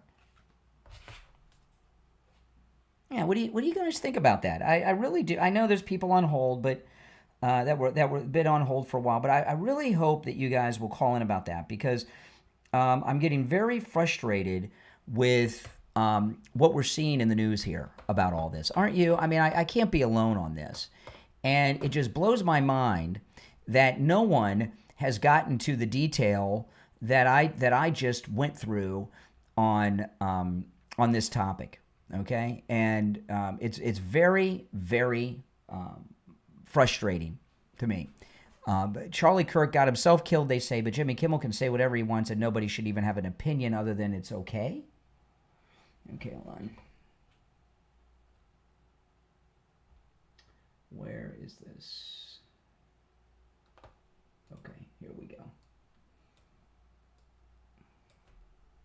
Yeah, I know. It's pretty outrageous. Now, guys, I want to remind you, all this expanded programming, including continuing the program during the breaks, the added hour, my afternoon show, my weekend shows, all brought to you by Mike Lindell at mypillow.com. So let Mike Lindell know that his sponsorship is well placed, okay? So go to mypillow.com and you let Mike Lindell know that his sponsorship of the program is well placed by using our promo code Kane at checkout. You can use our promo code Kane at checkout, Kane, on all the specials at MyPillow.com. Make sure you check out the 3-inch MyPillow mattress topper. It's $50 off and free shipping. I have the 3-inch MyPillow mattress topper. It comes in every mattress size.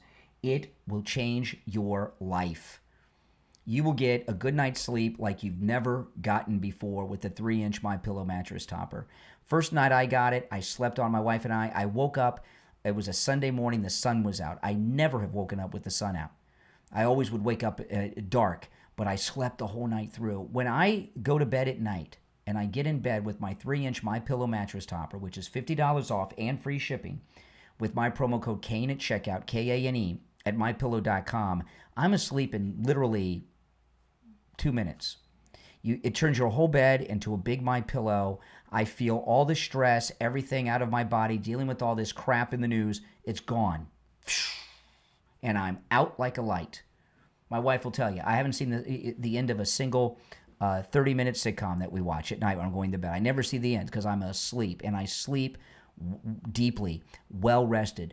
$50 off and free shipping on the 3-inch MyPillow mattress topper with the promo code Kane at checkout, Kane, at MyPillow.com. All right, let me check the time here.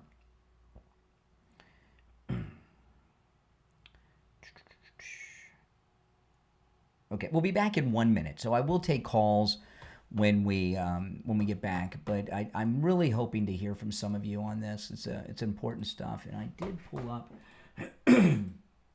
Yeah. Okay. Yeah, I got something I got to play when we get back.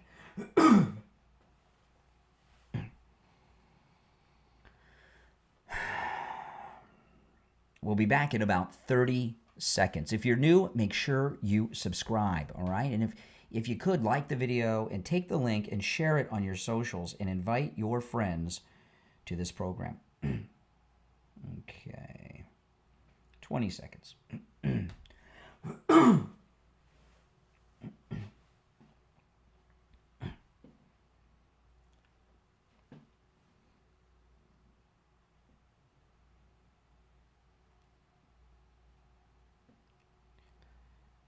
Welcome back, one and all. My name is Brian Craig. You're listening to Florida's longest-running radio show, The Steve Kane Show, on the radio since 1977, celebrating 49 years on the radio. If you want to call in, the number is toll-free, 1-888-465-2631, 888-465-2631.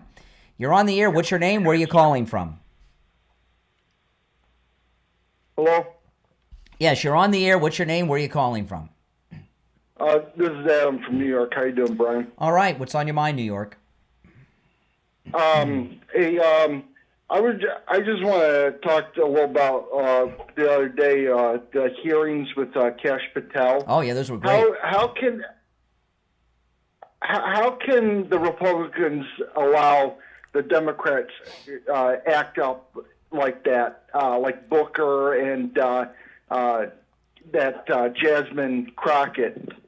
Well, what do you mean by that? What are Republicans supposed to do? Well, like Omar, she made some comments the other day that were out of line, just like Jimmy Kimmel. She should be thrown out of Congress.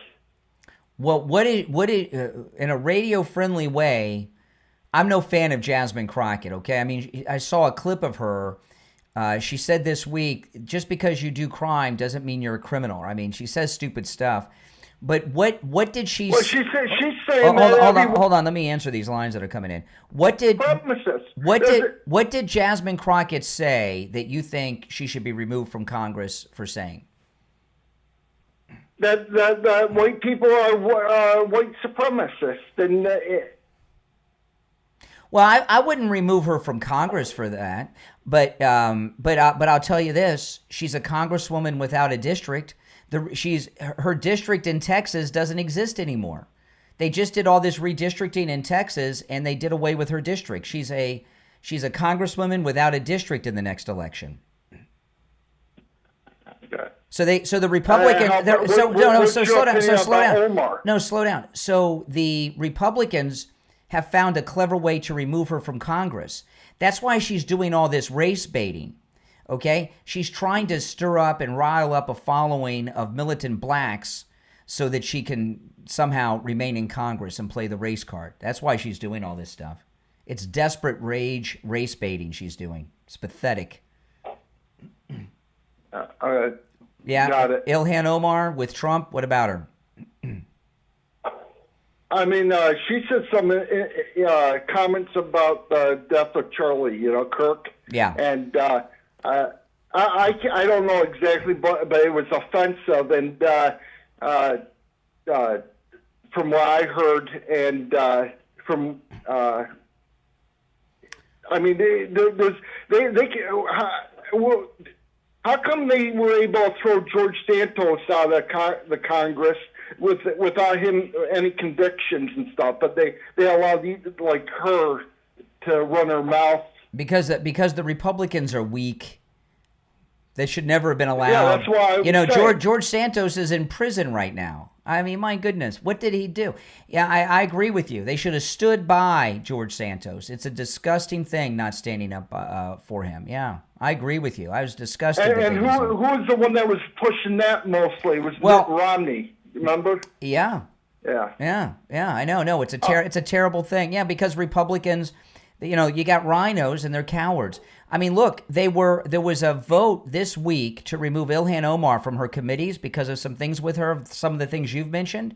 And it didn't go through because, what was it, 3 Republicans? What was the exact number? Some Republicans voted against removing her from her committees. Yeah. This just happened this week. Yeah, we've got a lot of rhinos in Congress still. We don't have, because of the monkeying around with the census, the Democrats are overrepresented in the House. So we have a majority, but it's a slim majority. And there's enough rhinos in there, a couple of them get together on something, and George Santos is out. Ilhan Omar's on her committees. That's why. But that's going to change. With the new census and redistricting that's going on, we're going to gain like 20 Republican seats easy. Just on that. And these things that people are getting away with that you're talking about will disappear because the rhinos' influence will wane and Republicans will be properly represented. I know, it's upsetting to me too. Well, thank you for calling. I appreciate it. From New York. Take care. Good guy. You're on the air. What's your name? Where are you calling from? Hey, how you doing? All right. Thank you for accepting me.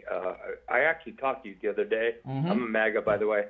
So I have a question because, real quick, I'm not sure what we're talking about or what topic you're talking about, but I have a question. Can Trump go again? He's older, obviously, but can he become president a second time?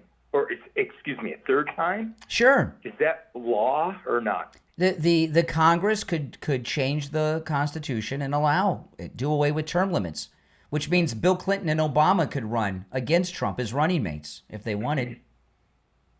Or George Bush. Or George W. Bush could run in the Republican primary against Trump and try to win the nomination again.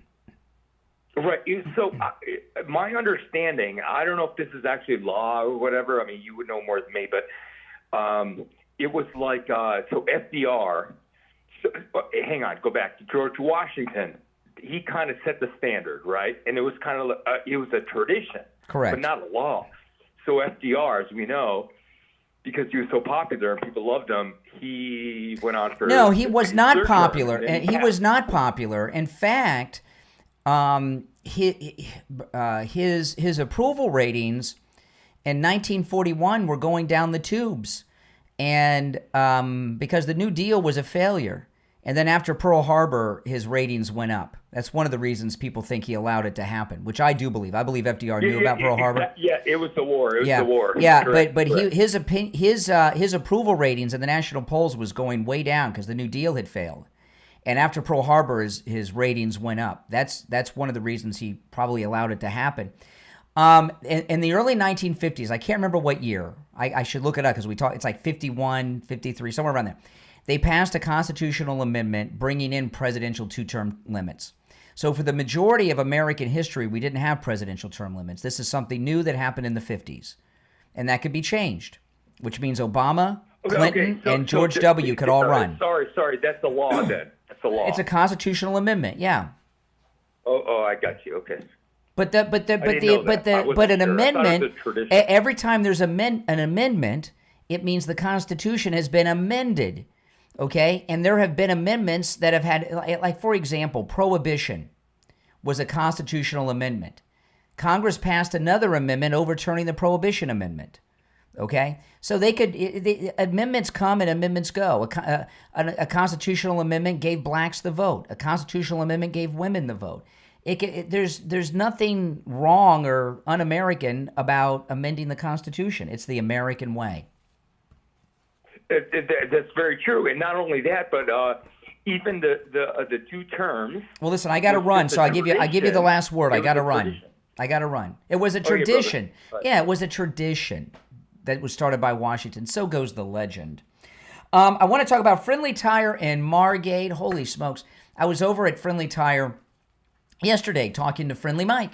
He has thousands and thousands of good used tires in stock at incredibly low prices, but he also has the lowest prices on new tires too. And he has all the name brands you know and love: Firestone, Aurora, Goodyear, Pirelli. If there's a brand you like, he can get it if he doesn't have it in stock, and he can get all the tires you want. You can get new tires on the road and out the door for as low as $75 a tire. Remember, Friendly Tire doesn't charge you to mount, balance, or dispose of your old tires, so the quote Mike gives you over the phone is out the door and on the road. Give him a call. He'll give you a quote right over the phone. 954-977-9445.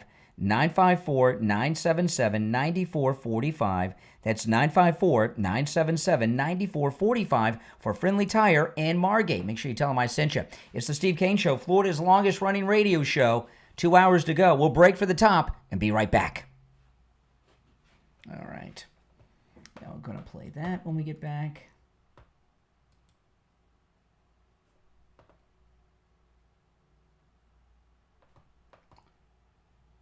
Okay.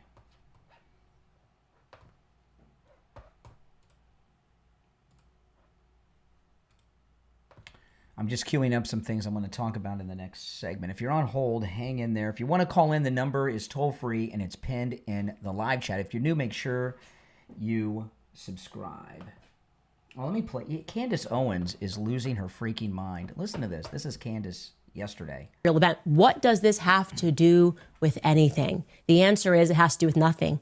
They're working on a narrative like they always do. They're coming in, they're squeezing, and they're trying to pretend that Charlie and I didn't speak for years. It could not be further from the truth. Okay?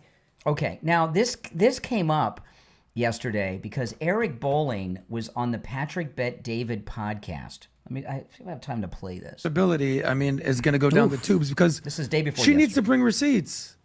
Bill Ackman brought receipts. How long was that tweet? It's still going. I think he was there in the still room. reading it. Andrew Colbert was there in the room. You're on the board of Turning Point? Yeah. Okay. It's Eric When's the Bolling. last time you saw Candace Owens? In person? Yeah. 2015, Oh, 2016. wow. Oh, okay. Yeah. No, When's the last time she was at a Turning Point event? Not in many years. Okay. But so let's you don't without have to do even this, being Adam. biased. There's a is Candace even involved in Charlie Kirk's life at all? No question, proof that Candace Owens is nothing, has nothing to do. She would be in a perfect world if they didn't have this. What I already know was a very quiet breakup where she got too rabbit hole for him. She would be the logical heir to the TPUSA throne, but she's And not. now she's not even invited. Correct. So this is so their divide is. Wait a minute, not invited meaning She's not even there. Yeah, she's not. She's not there. one of the names Wait, that. you don't think she'll be at the funeral? No. I That's mean not the the heir, funeral. the heir to Oh, the okay. TPUSA throne. She doesn't speak at the events anymore. I mean, So that's just what it's so good for this to happen because you guys are watching everything that I'm saying and you can watch them lie. Eric Bolling, I just don't even get this. How can you say that I have not spoken at a Turning Point USA conference in years when I literally went on tour with Turning Point USA on college campuses last year? Like that's just incredible. You didn't know that I went. I was on tour for Turning Point USA last year. You know. Okay, so let me ask you guys. There's got to be I didn't know that she was speaking with Turning Point last year. I thought they had dropped her. I did not know that either. But Eric Bolling used a word. He said they broke up. Were they a couple? I thought they were dating back when I first heard of them. They seemed like a couple to me. They were always together, and they seemed like did they seem like a couple to you? They seemed like a couple to me back then. I don't know. But to use the term break up, I don't hear a term like breakup used unless people are couples. But there's no doubt that if she would never have left Turning Point or didn't get into all this weird stuff that she's in now, that she would be one of the heiresses of Turning Point. She wouldn't be running it, but she'd be one of the front people doing the events and speaking. And because of her anti-Semitism and Holocaust denial and this stuff with the French, they're not going to let her do that, right? They don't want her around, and I don't blame them because she's bad news with all of that. And there's got to be a little bitterness going on with her over all of this. She's really got to start to feel like, man, I'm owed this. And I'm wondering, if they were a couple, she's in the White Guys, she's married to one. If they were a couple, do you think she'll start letting that out? And imply she doesn't care. I mean, she does not seem to care. She is in a burning bridges mode, Candace Owens. And it's really sad. Okay, we're coming back. If you're on hold, hang in there. I got a lot of stories I'm trying to cover here. If you want to call in, the number is pinned in the live chat.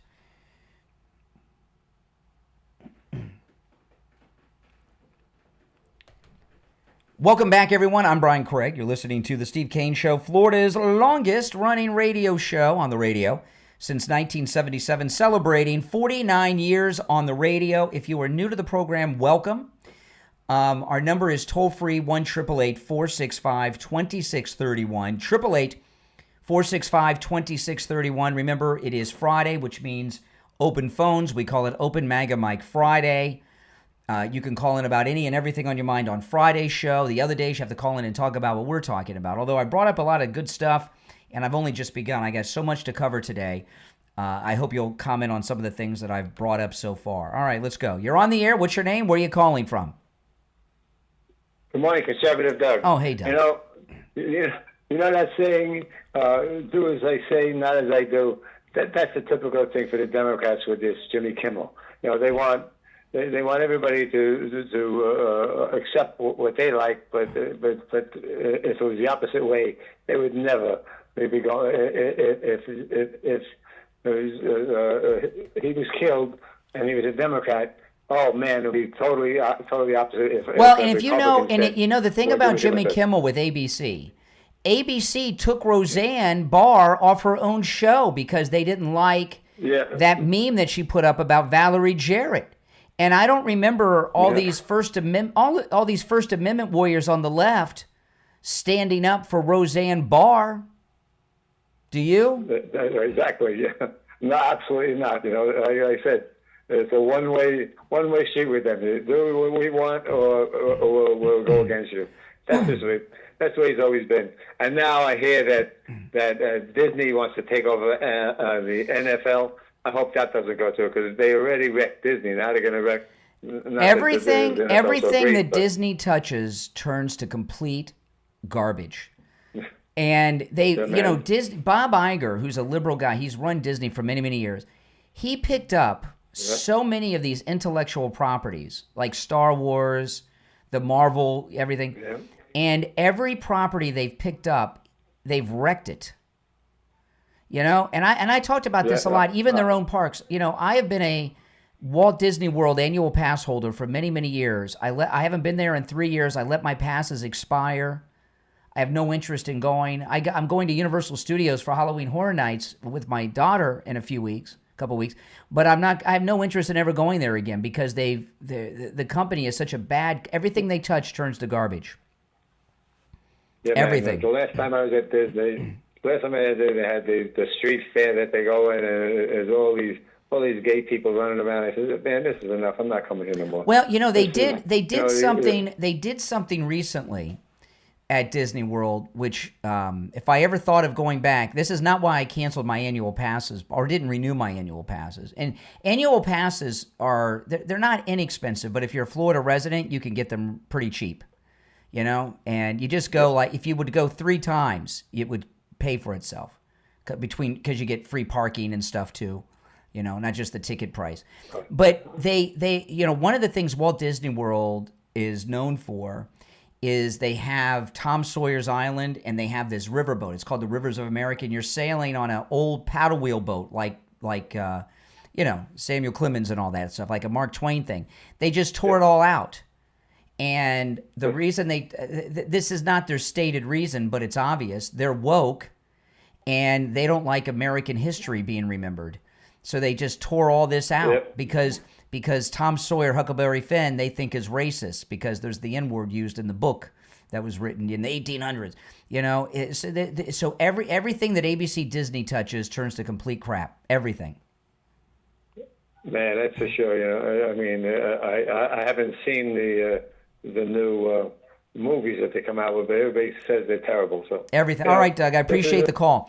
Okay, now if you're on hold, hang in there. There's a couple things I want to get into.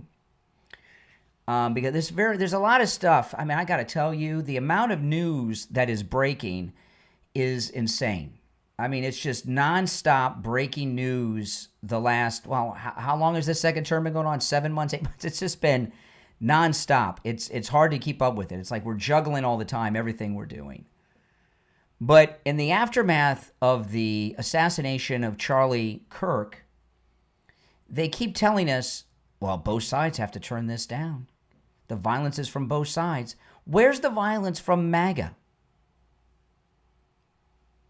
Where's the violence coming from the right? I got 2 things I want to share. One, listen to this. This is some audio. This is a Democrat, Soros-backed district attorney of Philadelphia. Okay, listen to this. The district attorney of Philadelphia, Democrat, Soros-backed. Question was raised whether it was necessary. Okay, now, and by the way, just so I tell you, this is a local NBC affiliate 10 in the Philadelphia area. Question was raised whether it was necessary to compare the MAGA movement to fascists. 100% necessary. My father volunteered and served in World War II. Half of my family tree is gone. And it's gone because of Nazis, and it's gone because of fascists. Question. I'd like to know more about that. His family tree's gone because of Nazis? What I'd like to know who in his family is dead because of Nazis. And it's okay to call them fascist and Nazis, those he disagrees with on the right. Now keep in mind, this is after the assassination of Charlie Kirk. You know, and what we've been talking about this week, they're not turning down the volume on the left. They're not turning it down. And they're turning it up. And they're justifying it. Now look at this story. I was talking about this in the first hour. Israeli-hating man aged 22 arrested plotting to assassinate the Republican governor of New Hampshire. So we got another assassin here. Another Democrat leftist assassin. This one in New Hampshire. Where's the MAGA assassins? I'm not seeing that. Do these liberals in the media that keep saying this stuff, do they actually think there's these violent MAGA people going around doing things? You're on the air. What's your name? Where are you calling from? Another Democrat leftist assassin. This one in New Hampshire. You're on the air. That's what I thought. Hold on. I'm getting a text. I'm texting somebody back. I know I shouldn't do that on the air. So listen to this. This is in the Daily Mail. A ponytailed New Hampshire man, right there, you know he's a Democrat, right? Ponytail. Has been arrested after allegedly plotting to assassinate the state's Republican governor with a weapon of mass destruction. He's accused of threatening to kill the governor with a homemade pipe bomb. And obviously, not just because of the ponytail, but he was also planning on killing the Republican governor. He's a Democrat. According to investigators, he made the chilling threats to his roommate on Snapchat, bragging about his plans and showing off the materials he intended to use. I didn't know anybody still used Snapchat. Is that still a thing? An arrest warrant shows He also ranted about the Israeli deep state in a string of anti-Semitic messages before turning his anger towards the Republican governor who's Catholic. His social media is littered with disturbing posts, including a threat to kill the New Hampshire committee members that think they speak for the rest of the residents of New Hampshire. 2 Democrat assassins in 2 weeks. You're on the air. What's your name? Where are you calling from? You're on the air. It's going to be one of those days, guys. Once, twice. All right. 2 in a row of that. It's going to be one of those days. All right. Oh, I looked at the clock. It is time to break. You know, people have been calling me on the air quite regularly about my weight loss. And boy, oh boy, have I lost a lot of weight. I've lost over 35 pounds.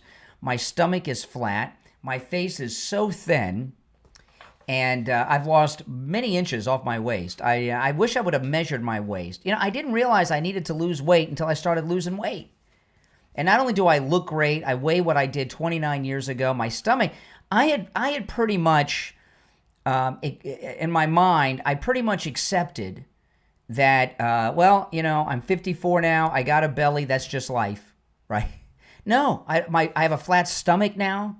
It's unbelievable. It's so exciting. My results, by the way, are typical. You know, you can lose 10 to 20% of your body weight in just 60 days with Coastal Weight Loss Secret. Give them a call and schedule your free consultation. And no matter where you're located, they can help. We have listeners from all over the United States who have called.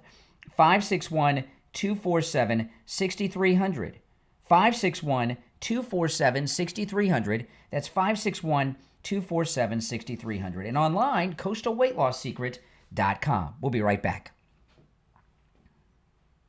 Okay, those of you, I just got a text from someone. Those of you watching on the YouTube live stream with the green behind me, if you go to my main YouTube stream, you can hear and see all the audio that I play and the videos I play.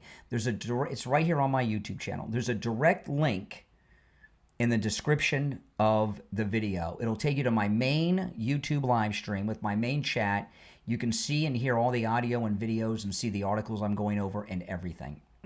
If you got the green screen behind me, okay? The green screen, you get to see and hear me, you hear the callers, but to get all those effects, go to the other stream. If you're on hold, stand by. Oh, man. I mean, look at this guy. This is another Democrat assassin. In another post, he wrote, he was convinced his generator is full of, the W word. I guess that means the W word for prostitutes. So obviously he's crazy, but he's a Democrat. His roommate told police he owned firearms. He showed her fireworks, metal tools, nuts and bolts and bags, which he was going to make a pipe bomb with. Have you seen this in the mainstream media? Now, Fox has reported this. Have you seen this on MSNBC? Have you seen this on CNN? Are you seeing a pattern here? Democrat after Democrat planning to hurt people because they don't agree with them. Are these First Amendment violations too, or is it just Jimmy Kimmel who has First Amendment rights? All right, if you're on hold, stand by. We're going to be back in just over a minute. If you want to call in, the number is pinned in the live chat. But those of you watching on the stream with the green screen, go over to the other stream. You get all the green screen effect. You get to see and hear the audio and video. Oh, boy. And if you want to call in, the number is toll-free, 888-465-2631. 888-465-2631. My face healed up pretty well from the catch. Remember yesterday I got... Which side was it? I can't even remember now. This one here. Was it this one here? I got scratched by the cat, and I was bleeding during the show. I didn't realize how bad it was until after. My wife said, Brian, you got to look at what you look like on the show. And I looked over here, and there was like blood on yesterday's show just dripping down my face the whole time. But I did clean the wound out. Well, my wife cleaned the wound for me. All right, if you're on hold, hang in there. We'll go to the phones when we get back.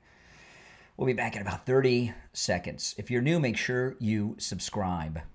And I'll be around all weekend with live streams and shows. I'll be covering all the Charlie Kirk funeral events and podcasting and everything here on the channel. So make sure you're subscribed and you click that notification bell. We got about 15 seconds. We'll be back.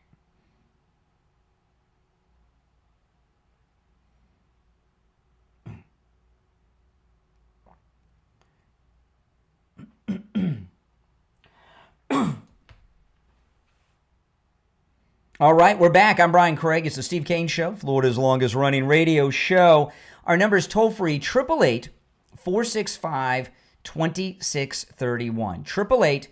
888-465-2631. It's a toll free call no matter where you're listening on this open phone, Open MAGA Mike Friday. You're on the air. What's your name? Where are you calling from? Buenos dias from Texas, Brian. Yes. I love how my name is Ricardo Sanchez. I love how you say, holy smokes. I love it. Okay, thank you. Can I make deal with you? Can we make deal? If you were using your real voice and accent, I might be more interested, but go ahead. Oh, please. I'm sorry, my English is not so good. Yeah.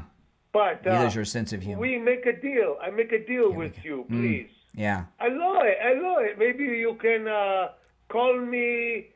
I be at the store after 10 o'clock this morning. I'm in Texas. No, I'm not going to call you after 10 o'clock in Texas. You're on the, no deal. You're on the air. What's your name? Where are you calling from? Boy, what a day we've had on the phones. Open Phone Friday is a hit and miss. You're on the air. What's your name? Where are you calling from? Good morning, Brian. Yeah. I don't want you to take this in the wrong way. It's Open Friday. Oh, here we go. Here we go. It's going to get good now. No. Turn down the volume. Turn down the volume in the background so there's a delay so I can hear you better. Yes, sir. Yes, Brian. All right. Unfortunately, I've moved down to Florida 5 years ago. I've watched. You know who I am. I usually call. I turn because I just turned down the volume on the TV. But when you call in, okay. How come I don't hear you? Well, it depends on what studio I'm in, but you can hear me now. Now I can hear you, and I understand this. Well, when you were on hold, you couldn't hear me. It's just a technical thing. It's no big deal. Okay. Listen, since last week, I've been really wanting to call in. But I want to try because keep it to a bullet point. I'm a patriot. I was a Democrat. My wife and I are now Republicans. We both watch your show every day. We met you, when you after Trump was elected. We met you at Wings Plus Inauguration Day. Yeah, at Wings Plus or whatever it was. Yeah. And it was a pleasure meeting you. We get to the. You said don't take this the wrong way. That sounds like That sounds like the most interesting part of the call. So get to the critique and negative comments about me. No, I do not. It's not negative. I appreciate you and everything that you put out there. I'm a patriot. But there's a but coming. That's okay. There is no but. Well, okay. You said don't take this the wrong way, you said. Was how you began the call. Okay. Because I've called a lot of times, like a lot of your followers, and you abruptly hang up on them. And I understand you have commercial breaks and everything else. And what I want to, because since what happened with Kirk, it has been the most upsetting thing, but I don't want to, everything right now is about that. And thank God it's going to cause the change that needs to be brought about, because everything that the left has done nothing but try to take, okay, but you did, because now I lived in New York all my life. I was in enforcement. I worked, but because the licensing division in New York, the New York Department of Consumer Affairs, I was an independent license processor for the judicial courts. I was unable, I never been arrested. I could walk into any gun shop and buy a rifle. I could have got a handgun, but to get a permit can take anywhere from a year to 2 years because of the weight. Yeah. But now, when in 2020 I was forced, what happened with George Floyd, that the riots that ensued after that, where it started all over, thank God, Kamala and Waltz, what happened in. So you got to kind of cut to the chase a little bit. Is this about the open carry you're talking? Okay. Are you moving towards the open carry in Florida? Yes. Okay. I moved down to Florida, and within 3 months, I was able to get licensing. My concealed carry, my D for unarmed security enforcement, and G, which I just did my recertification this week. And I wanted to call you. This is Lenny from Coconut Creek. Okay. You made a statement that, are you licensed in concealed carry? No, I don't have a concealed weapons permit. You don't need them in Florida anymore. Okay. You can carry concealed without a permit in Florida. Yes, but see, I've stopped even with that's where the statement that you made was that it's so hot in Florida and the clothes that you're wearing is tight. Yes. The fact is that last year, when they decided to no longer, you didn't need a permit, because you can't carry, and now I still may not do it, but I may start carrying again. Yeah. I like you. Now, you have right now on the Trump 28. I have Trump Make America Great Again. Yes. And right now, especially before people would come, the ignorant people would come up. Plus, I'm a Polish Jew, born again Christian. I gave my life to Christ 21 years ago, and awesome. I've been serving. That's awesome.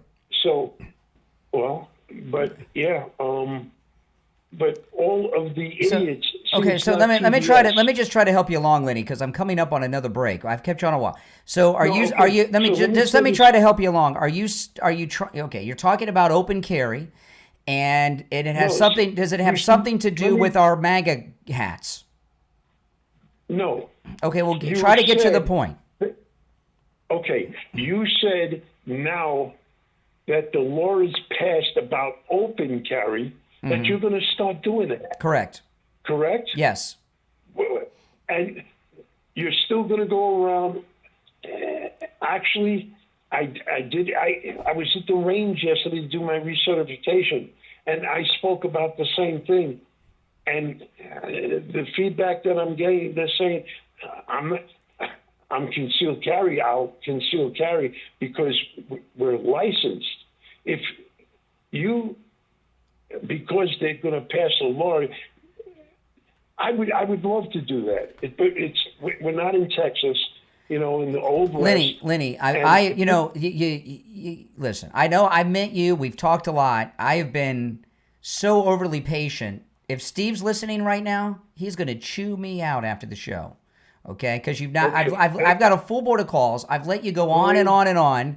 You haven't gotten to the point, and keeping you on like this is. I'm telling you, if Steve's listening right now, I'm gonna be in trouble.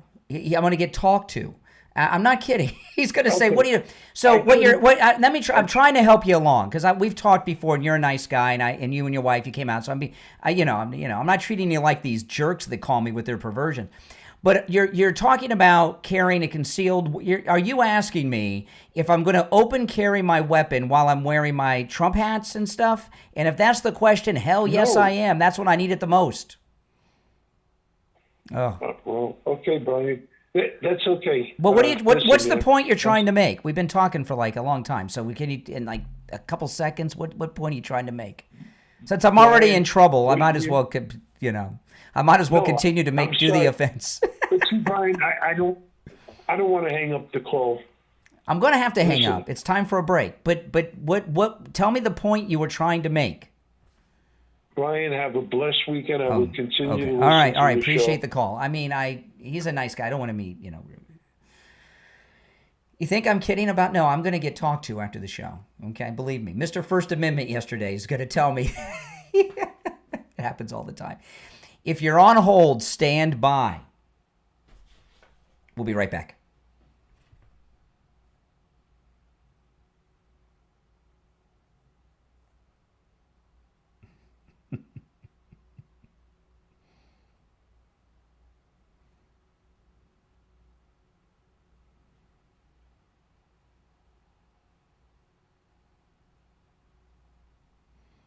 All right.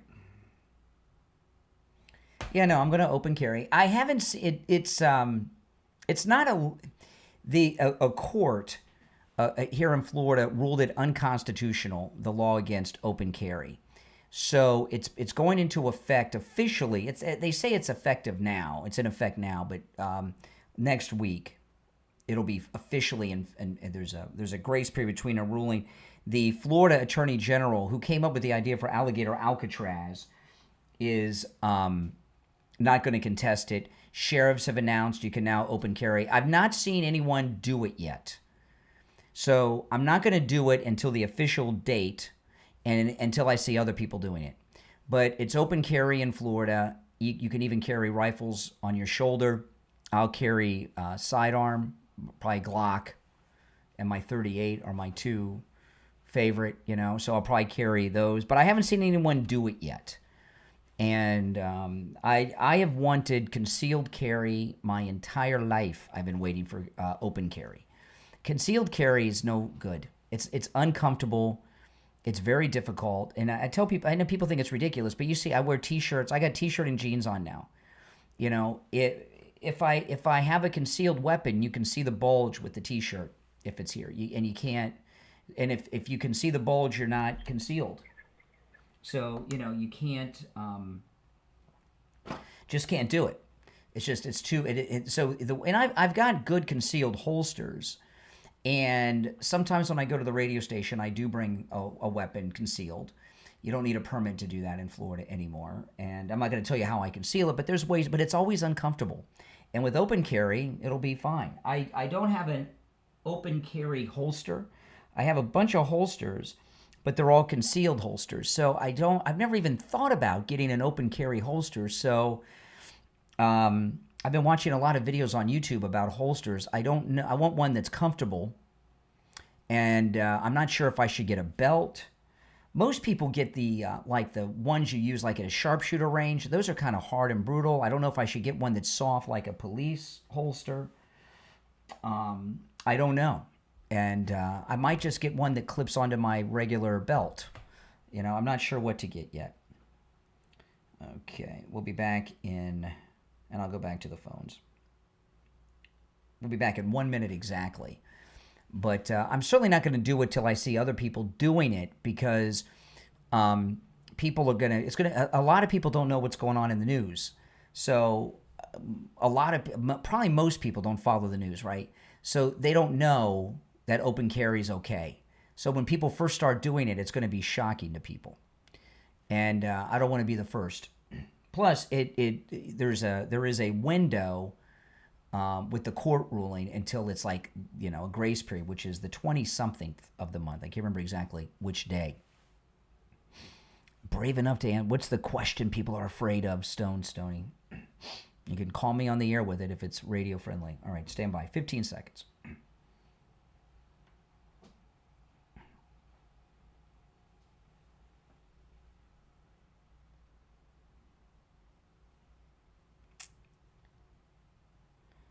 Welcome back, one and all. I'm Brian. It's the Steve Kane Show, Florida's longest running radio show. It is Open MAGA Mike Friday. You're on the air. What's your name? Where are you calling from? You're on the air. What's your name? Where are you calling from?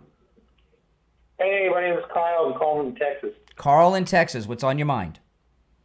Hey, yeah, I agree with the open carry. weren't there like studies done that with like gun states that they're more liberal with the laws with the guns, that like it's more safer? Well, I mean, I think that goes without saying. You know, a lot of people have been talking about the Gabby Giffords shooting, where there were like 19 people hit or something, large number or something. The shooter was stopped by an armed man who was in a store in that plaza because he was armed. He didn't get in a shootout, but the gun gave him the courage to stop the guy. You know, and there was a book many years ago called More Guns, Less Crime. I don't know about those studies. I don't know who did them, but I know this. If I'm in a store and a guy comes in to rob it, and 5 of us are in there strapped, he's probably not going to rob it, right? Right. Yeah. Okay. All right. Appreciate the call from Texas. Good Southern gentleman, a man of a few words. You're on the air. What's your name? Where are you calling from? You're on. I'm from Kansas City. All right, Kansas City. What's on your mind? I just see you saying you are excited for open carry. It's the law in Florida now. Conceal and carry. Yeah, but conceal and carry is just superior in every way. How is it superior Why in would you every want way? Open carry? Why would you want to? Because I'll say one thing. Ever since I started concealing and carrying, it has entirely changed my view on conflict. And that is to avoid it at all costs. Yeah, as any responsible gun owner. What kind of gun do you pack? Yeah, what kind of gun do you pack? I got a Sig Macro right now. A Sid Macro. How many rounds does it hold? 17, 18 if I stack up. 17. That's a lot, man. What are you doing? Yeah. You going up against the Bolivian federales with Butch and Sundance? Listen. This is what I. This sounds so. People think when I say this, it's petty and a joke. What state are you in? Kansas City, Missouri, Kansas City, Kansas. What state are you? Yeah. What? Missouri. We don't even need. Okay. So what? Like how? What's the temperature there? What's the temperature there right now outside? Today it's a little cooler. What 70s. is it? 70. You know. Well, it's 90 to 100. Yeah. Okay. In Florida, when it gets into the 90s or around 100. It's even hotter because we have high humidity. So we dress. Yeah, we get really bad humidity too, though. Okay. In Florida, we dress like we live in Hawaii. Like right now, I'm wearing a t-shirt and jeans. If I had my concealed weapon on right now, I have concealed holsters. They fit in my pants and stuff. You would see the bulge over my t-shirt. If you can see the bulge or the outline of the gun, depending on the discretion of the cop, you're no longer concealed. Concealing is hard to do because of the Florida lifestyle. You know, a couple weeks ago, I went to the beach to have lunch with my daughter. The particular beach, Fort Lauderdale Beach, has a big crime problem, right? I had a Fort Lauderdale cop tell me that he was scared down there. Fort Lauderdale cop told me he was a cop afraid to go to Fort Lauderdale Beach at night. You know, and because I'm at the beach, I'm in shorts and a Hawaiian shirt, I can't conceal. So now, but I can open carry there with no problem, and I will. You know, it's just concealed doesn't. When I see guys concealed, I can tell them a mile away because of the clothes they're wearing. They're not wearing Florida clothes; they're wearing northern-like clothes. I can wear my swim trunks when I'm at the lake. I wear real tight clothes. My brother, most people that see printing, like nobody notices. Oh no, you can tell all the time. You know, like I have a Vespa, right? I have a Vespa that I ride on the weekends. So when I'm on my I have a Vespa, right, that I ride on the weekends sometimes. You know, how can I conceal on my Vespa? I'm going down the road at 60, 65 miles an hour. The wind blows my shirt up. Oh man, I'm not concealed, right? And that's when I'm most vulnerable, when I'm on my Vespa. Now with open carry, I'll ride around. It's my MAGA scooter. I call it. I'll be out on the MAGA scooter and I'll have my sidearm. I'll be fine. You know. Yeah, I just feel like that. Okay, I mean, you got me with that. That's a really niche situation. No, there's any guy that rides a motorcycle is. You know, you talk to motorcycle riders. It's you know, they wear these bizarre holster straps around their waist under their shirts, and then the wind blows their shirt up. It's a problem for guys that ride motorcycles. It's not a niche thing. It's a very common thing. No, I open. just feel open carry. You're like inviting the conflict, right? It's almost like I don't know. I just never been. Really, I don't know. I would think it would repel conflict more than invite it. Who wants to go up against a gun? You know, criminals are cowards. They want to go up against unarmed people. Hey, listen, appreciate the call. No, more guns, less crime. You're on the air. What's your name? Where are you calling from? Yeah, Jay from Jersey. Hey, Jay, what's up? Well, I'm listening to you this morning talk about how fair and how things are one-sided with just the Democrats, but the Republicans are doing such a good job of being nice. And if you just see what Democrats are doing. Now, I called you the other day because I told you that a boy got hung from a tree. He took his own life. I looked it up while we were talking. That's what they say. It's not true. The coroner said it. The medical examiner said he took his own life. Jay, come on. That's a white medical examiner that says anything. Oh, okay. Only black coroners can do autopsies on black people? Okay, well, let's go with what I'm calling about, like you always try to avoid. There was another black boy hanging from a tree in Georgia. So that's 2 black boys hanging from trees. Where in Georgia? Where and when? I don't know the town. Oh, okay. So I can't. You're not giving me enough information to look it up. 21-year-old boy hung from a tree in Georgia. His family. Let me see if I can find it. Aren't allowed to see him. 22. Let me look. See if I can find it. Let me see if I can find it. I don't know. I put 22-year-old black man. 21-year-old. Okay, 21-year-old black man hung. Am I going to get pornography with that, or am I going to get the story you're talking about? That's like you got a little bit of sense. It's true. You never know. That's not the kind of thing. 22-year-old black man hung. That's not the kind of thing I would normally Google. That's the second black person hung in the last week. Here we go. What is BB? I don't think I should say. Oh yeah, I should not say that last letter. Nothing's coming up for me on that. Another thing. Okay, listen to this. You say people should be able to say what they because freedom of speech is gone after what they did to Jimmy Kimmel. But Jimmy Kimmel? Who's Jimmy Kimmel? Jimmy Kimmel? Oh, you know who I'm talking about. Jimmy Kimmel. You know who I'm talking about. Do you know who you're talking about? Do you know who you're talking about? Yeah, you do too. You said Jimmy Kimmel. Trump got him fired. No, he didn't. You know who I'm talking about. I went through nope. Jimmy Kimmel. Jimmy Kimmel. Okay. Jimmy Kimmel. You say that it was not okay for what he is saying about Trump. Why is it that you can only say what you want somebody to say, but you say whatever you want to say about Kamala Harris when she was running? You talked about her like a dog. Mm-hmm. But that was okay. Yeah. And this guy that passed away, nobody's allowed to speak about him. Passed away? Like, Charlie Kirk passed away? He was assassinated by a Democrat. You call that passed away? But doesn't mean that we have to like him. He wasn't a nice person. Why do we have to like him? I met him. He was very nice. He invited me to the Turning Point, got me a media pass. He was very nice.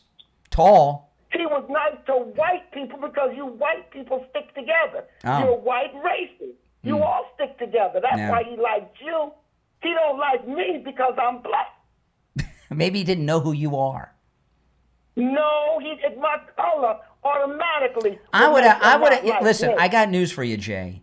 You're a miserable SOB. A lot of people don't like you. I am. Now you can tell people people don't like you because you're black.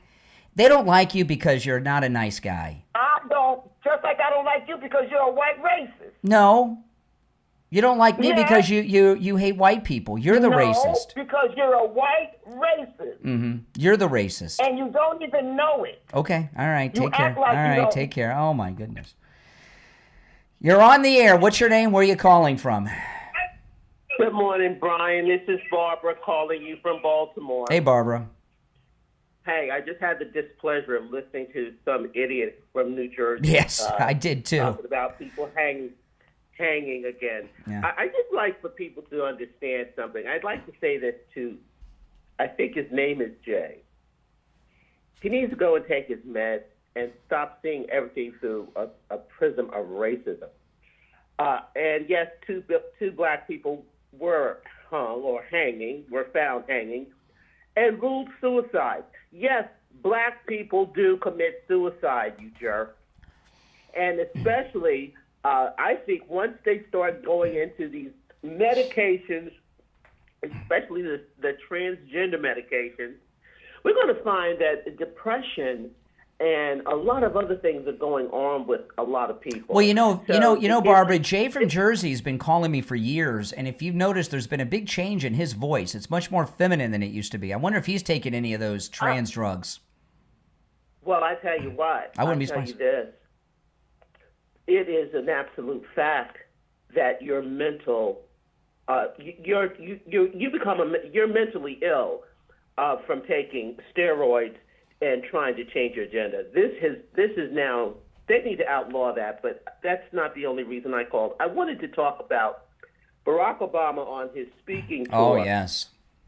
Trying to eliminate his racist past. On the campaign trail in 2008, and I've been a Republican since 2004, so awesome. I have watched Obama. I've watched him from the very beginning. I started losing family members because of him, but he's such a communist, Marxist, authoritarian who hates this country to the extent that I felt that was more important than people who didn't understand just what this man's about. But other than that, he's a great guy. Barack Obama is the reason that we're here today. Yep. Antifa, when Barack Obama, with Trayvon Martin, his comments about Trayvon Martin, it gave him the opportunity to heal this country. Barack Obama hated America, hates, still, present tense, has always hated this country. In fact, yeah, and what Obama did when Trayvon Martin's death happened, okay, Barack Obama had a White House press conference and said, if I had a son, he'd look like Trayvon Martin. And Bobby Kennedy Jr., when his dad was running for president before he was killed, of course, when Martin Luther King was killed, a lot of black people thought this was going to be the Black Revolution. Bobby Kennedy Sr. came out and urged people not to do this, and said, I lost somebody in my family to an assassin. Don't do it.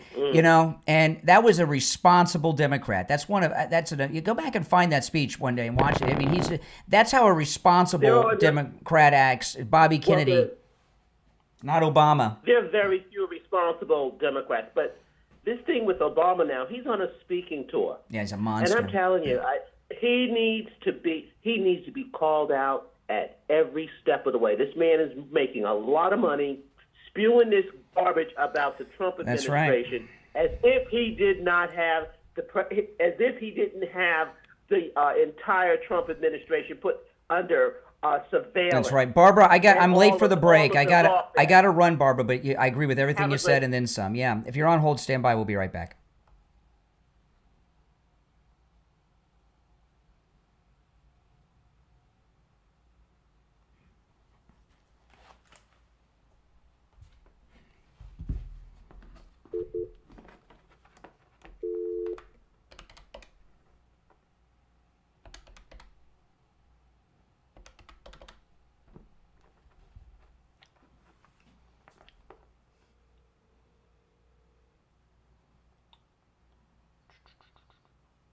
Hey, it's Brian.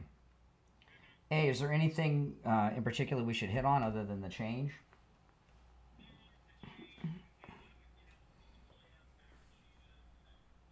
Okay, are we going to do that for sure?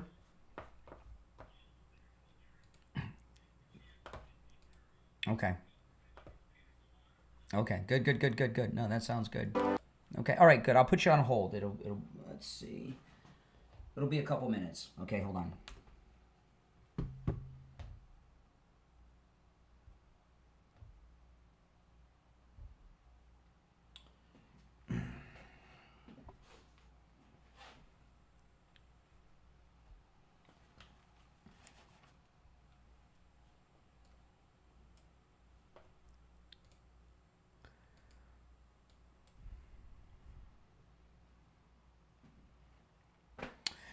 Oh boy, oh boy. If you're on hold, stand by.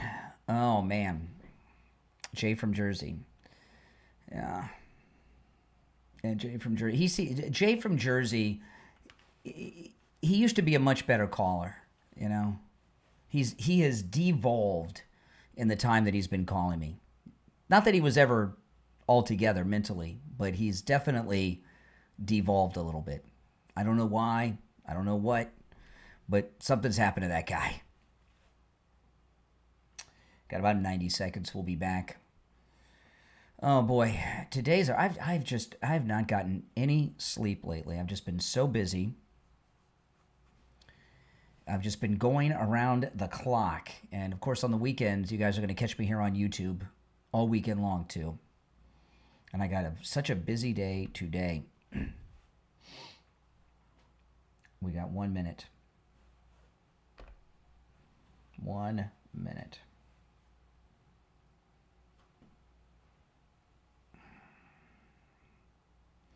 If you're on hold, stand by.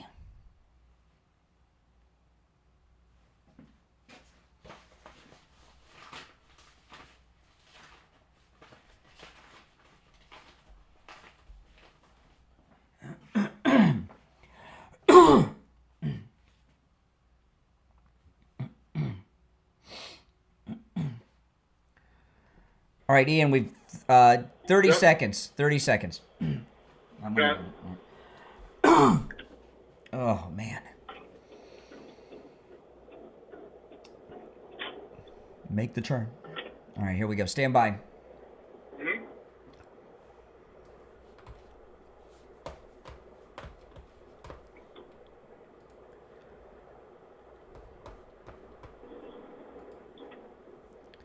All right, welcome back, everyone. I'm Brian. You're listening to The Steve Kane Show. You know, our 10th annual MAGA Cruise is coming up in March, and joining us is Ian from Cruise and Travel Depot. Now, a lot of you going on the cruise, you guys that are already booked know, but we had a big change on our cruise that I'm excited about. Hey, Ian, good morning.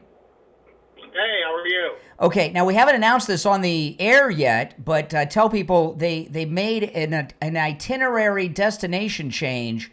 Although we're still on the same cruise ship, we're going to different places. Let's talk about that a little bit. Can you tell people where we're going? Yeah, Celebrity Cruises sent the notification to all of us that they're changing our itinerary a little bit. Yeah. And now we're going to be going to San Juan, Puerto Rico. We're still stopping in the British Virgin Islands at Tortola, and they've changed us to Puerto Plata in the Dominican Republic now. Yeah, now I'm super excited about this because Puerto Rico, San Juan, Puerto Rico, I believe, is the best destination in the Caribbean.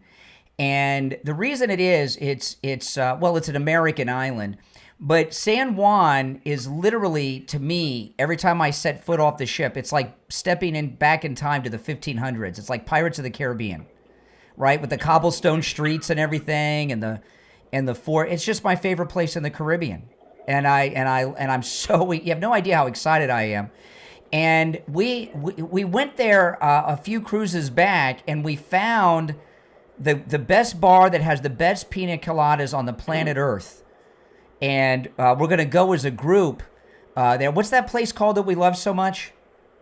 It's called Barachina, and that's where the pina colada was born. And we stumbled upon it, our first cruise out there, and we just had the best time. And now it's like a pilgrimage site for us. Oh my goodness! And let me tell you, I wasn't feeling any pain when we left. They're so good. Oh, you that can't. Place Yeah, is awesome. It is. And those of you who went with us to Barachina's, is that what it's called?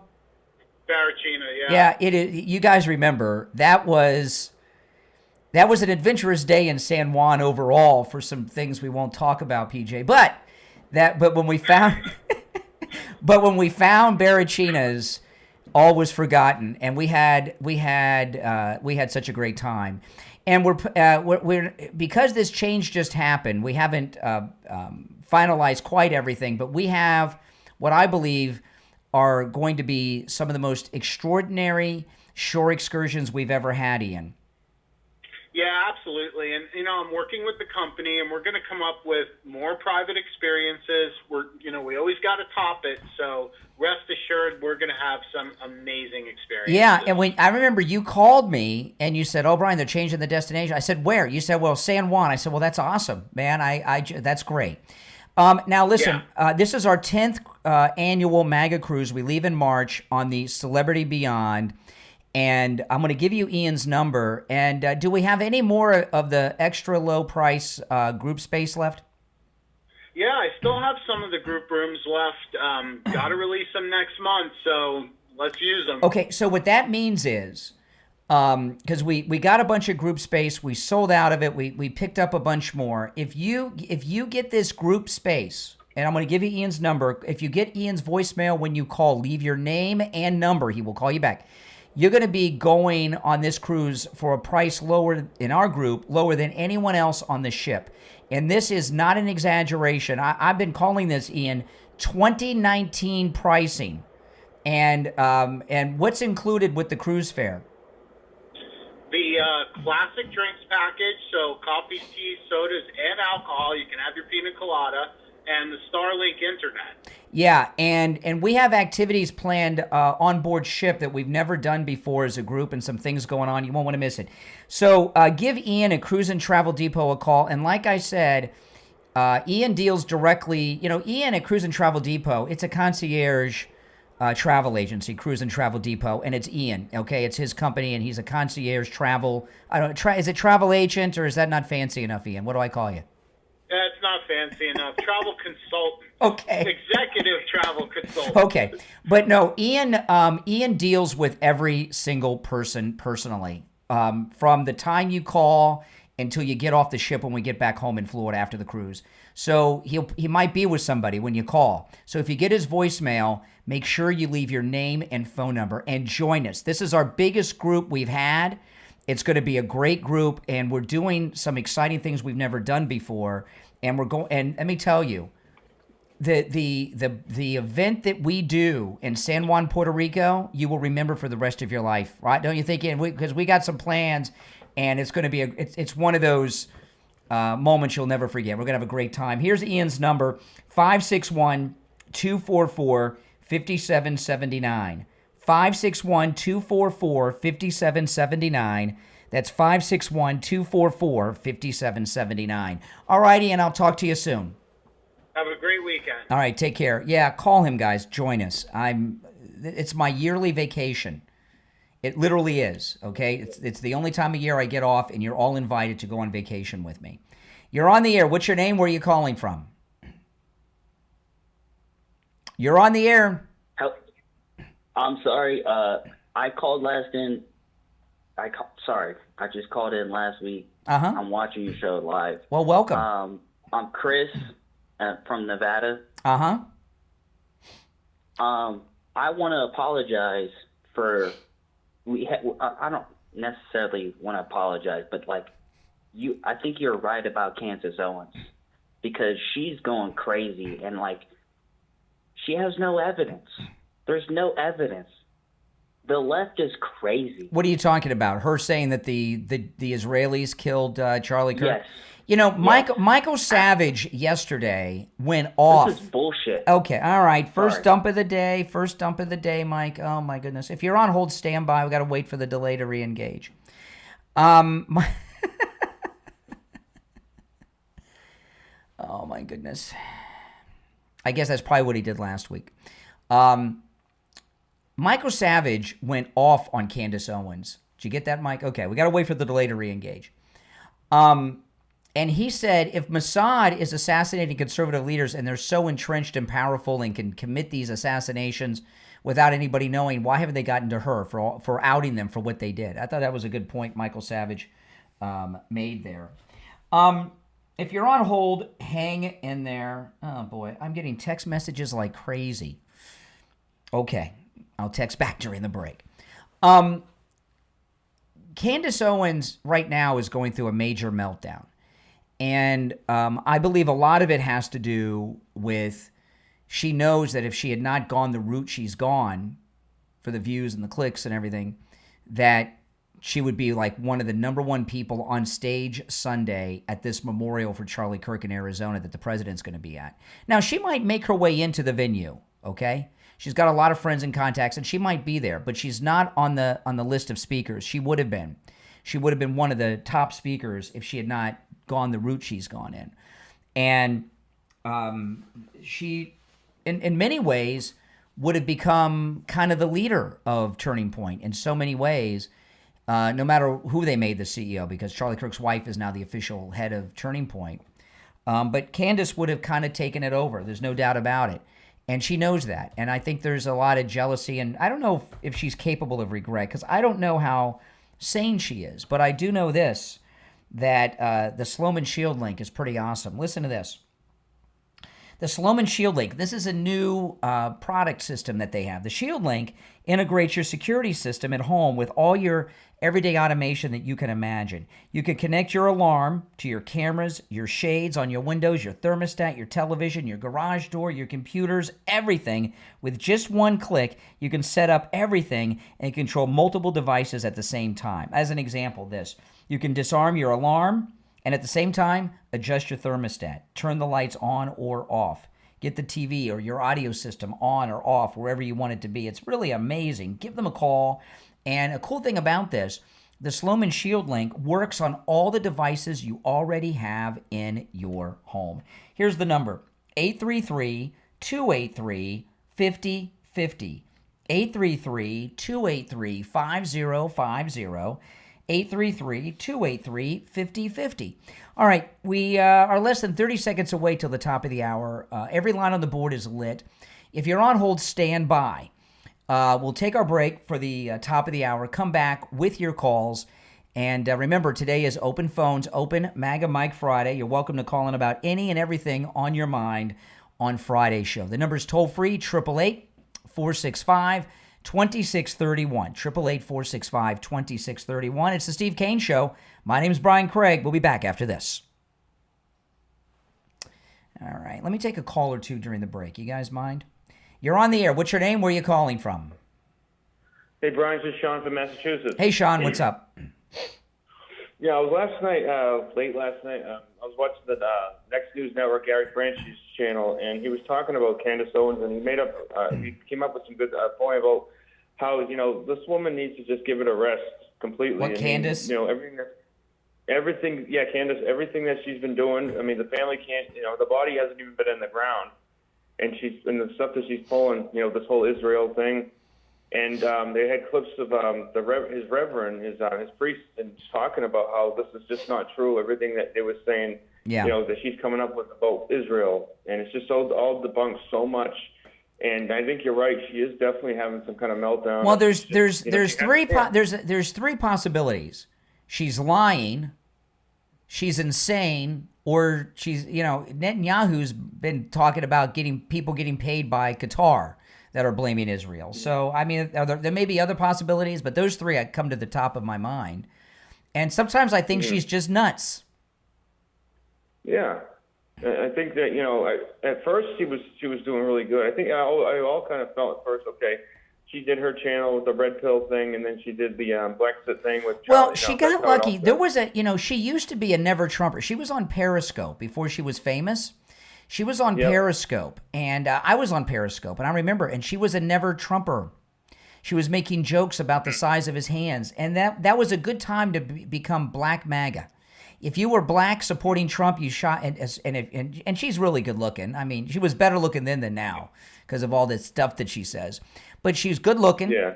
She's very charismatic, and she was Black MAGA. She was one of the, and she shot to superstardom. And for all kinds of reasons, which I think we see on her show, she's kind of been cut out. She may make her way into that stadium because she knows a lot of people and everything else. But she'd be almost running Turning Point USA if she hadn't gone to these weird places. And she knows that. Mm-hmm. Well, yeah, I mean, I think like you said, the Black MAGA thing, I think that was what I thought that was the high point for her because it was helping the black community to get closer to in fact, before the pandemic, she was doing that Blacksit tour. I had set up a thing to take my daughter to meet her. and then it got canceled because of the of the lockdowns, and it never happened. Right. But yeah. Well, yeah. I just think that, you know what, I'm just happy that she didn't take over Turning Point, because, I mean, just seeing how she can yeah. do, I mean, who knows? Me too. Where that could have gone. Think about that direction. All right, listen, I got to run. We're coming back, but good points. Thanks for calling. All right, take care. If you're on hold, stand by. We'll be back in about 10 seconds.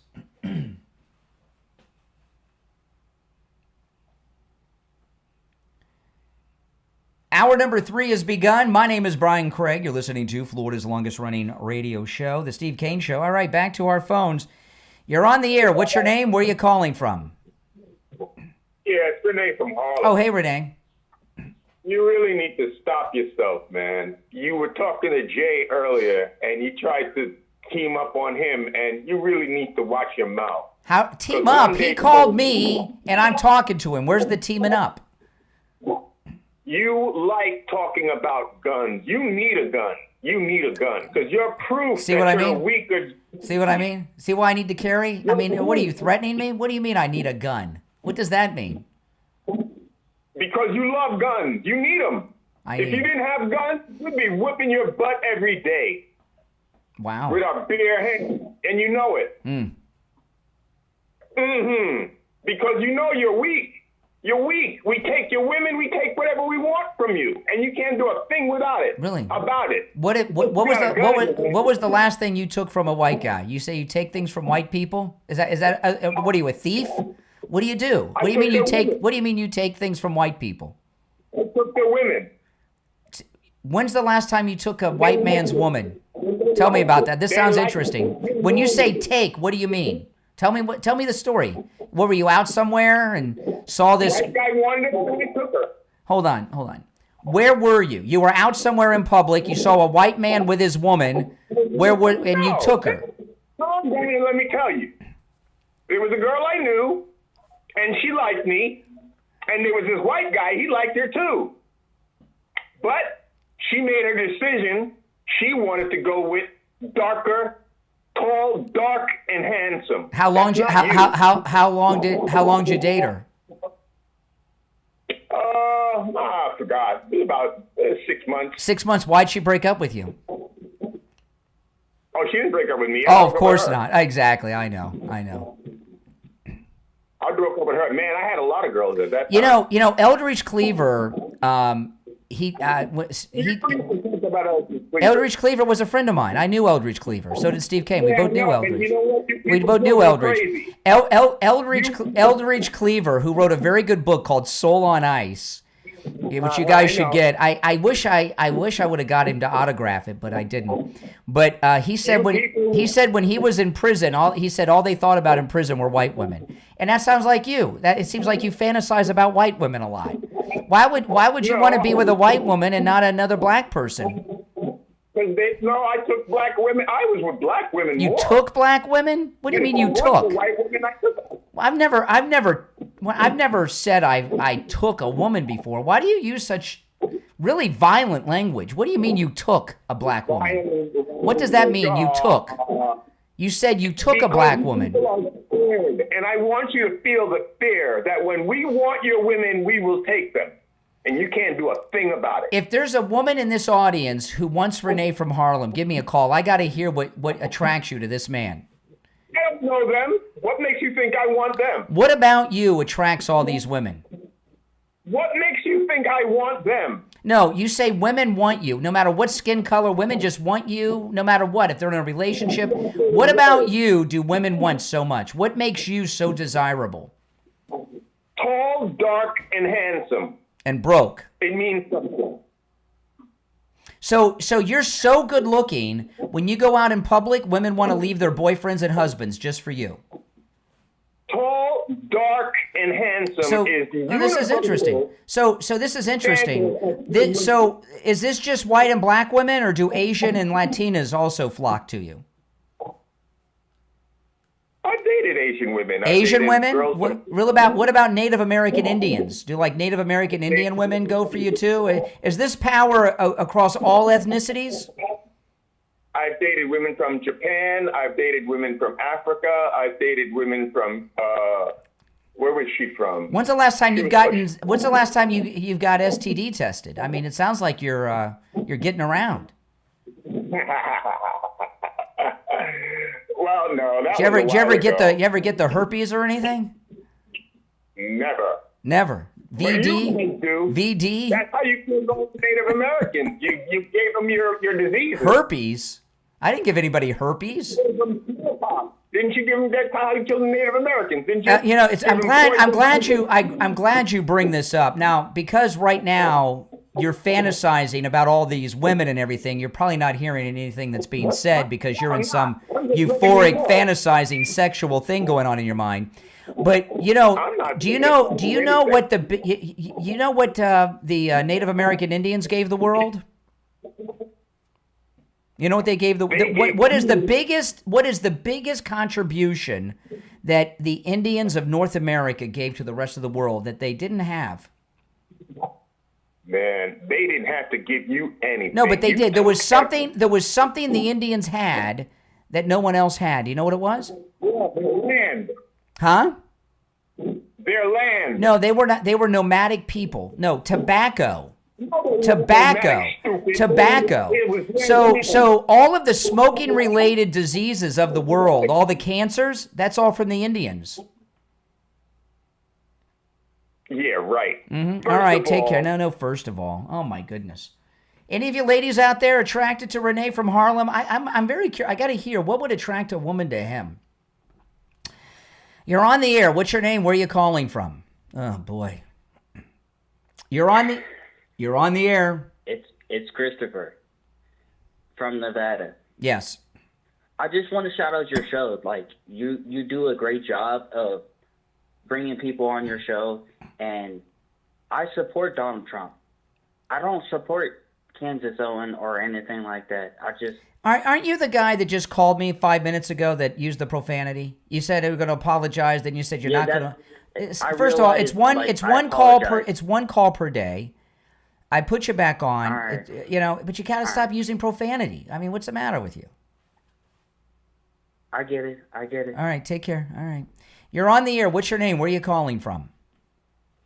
Hey, Brian, it's Patty from New Jersey. How are Patty. you today? Yeah, I don't know. Open Phone Friday, Open Mega Mic Fridays, hit and miss. We're getting a lot of weirdos. I know. Is it Halloween? You've had a few doozies this morning, that's for Oh, sure. my goodness. But I wanted to bring something up about Candace Owens. When she first came out, I really respected her and I was proud of her for what she was doing. And somewhere along the line, she fell off the turnip truck, and she. Since when is it okay to extort and blackmail people? Because that's basically what she's doing every time she gets in front of that camera and tells people, don't you dare, or I'm going to do this. I'm going to give you till Monday to release this, or I'm going to do that. That's a form of blackmail and extortion. It definitely is extortion. I'm glad you mentioned that, and I sense that from her, and I don't appreciate that. Yeah, what I'm wondering is, Charlie, what I'm wondering, okay? And I kind of hinted to this, but since you brought it up, Eric Bolling on the Patrick Bet-David podcast earlier this week, when he said they broke up and she left Turning Point. Now that to me, I thought he didn't say they were a couple, but I thought they were right back then. It seemed like and that's the other thing is people are going around and saying stuff like that, and it's like, you know what? Charlie's wife is suffering enough. All right, let's just. Well, no, hold on. But the way she's acting sounds like a bitter ex-lover that got dumped. That's what and she's never gotten over. Because listen, she's good looking. She doesn't get dumped very often, and that might be the first guy that dumped her.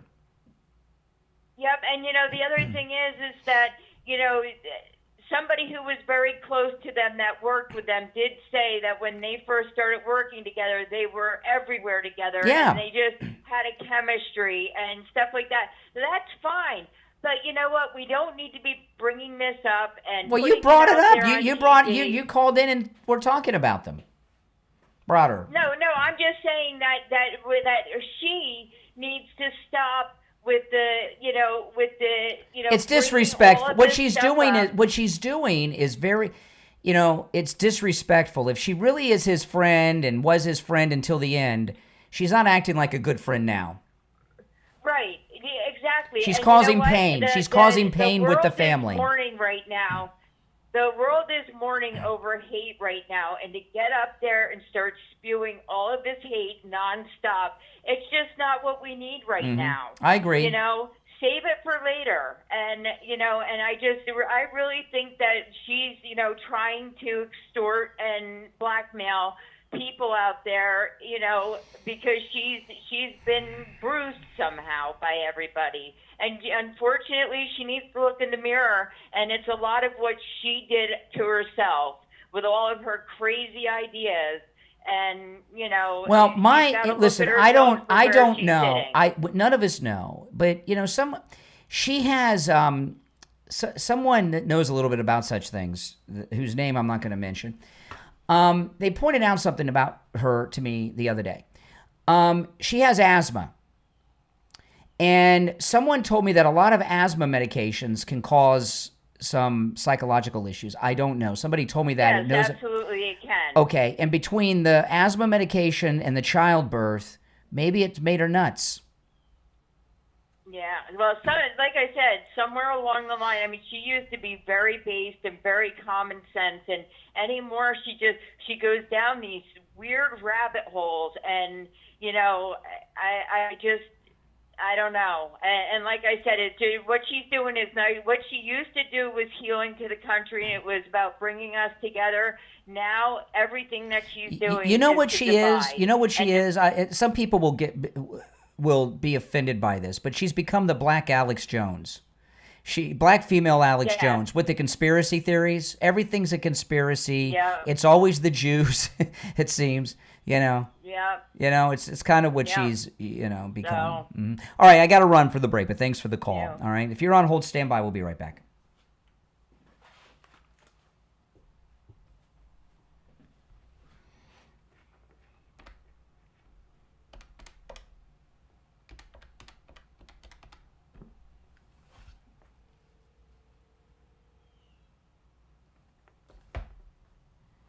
Mm-hmm. Hey, Barry, it's Brian. Very great. Hold on.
Welcome back, everyone. I'm Brian. You're listening to Florida's longest-running radio show, The Steve Kane Show. It's time to check in with Attorney Barry Siegel from the Siegel Law Group. Attorney Barry Siegel, how you doing? I'm great. How are you today, Brian? I'm doing wonderful. What do you have for us today? Well, we've got a holiday I'm celebrating on Rosh Hashanah. Starting Monday, the Rosh Hashanah, the New Year, the Jewish New Year. And so I'm sure a lot of people are celebrating that as well. And what that really also marks is really the unofficial beginning of the snowbirds coming down. Yeah, it sure does.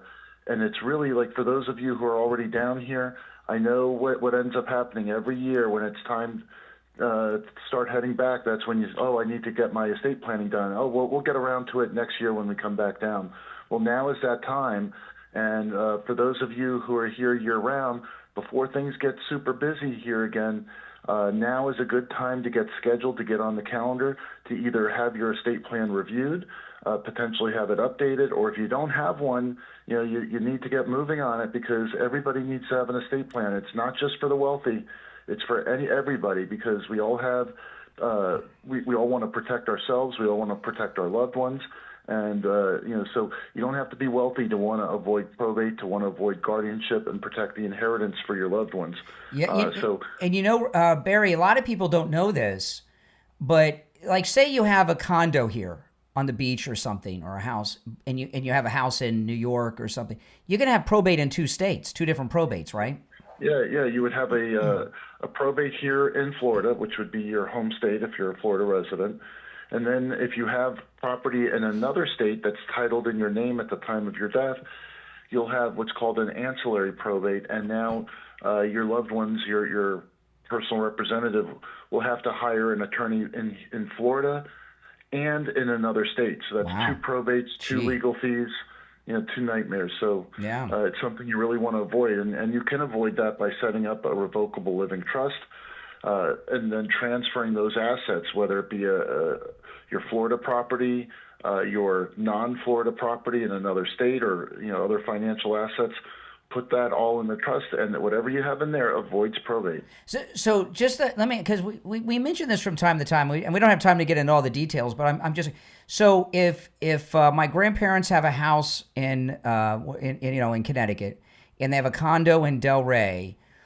How does you set up a trust for them here in Florida? How does all that work? Because they live in Connecticut. How does that work? Yeah, well, so let's say they live here, they set up a trust here, then they would have a transfer of their property in, I think you said Delray Beach, and also in Connecticut. Yeah, and that would be done through a deed. A deed is the instrument that transfers real estate from one owner to another, and one of the owners could be a trust. So your grandparents can transfer it from themselves individually or as a couple to their revocable living trust. There you go. Yeah, I mean, you don't want. We talk a lot about the expense of the probate and then 2 probates, and some people may say, well, I'm gone. Who cares, about the money?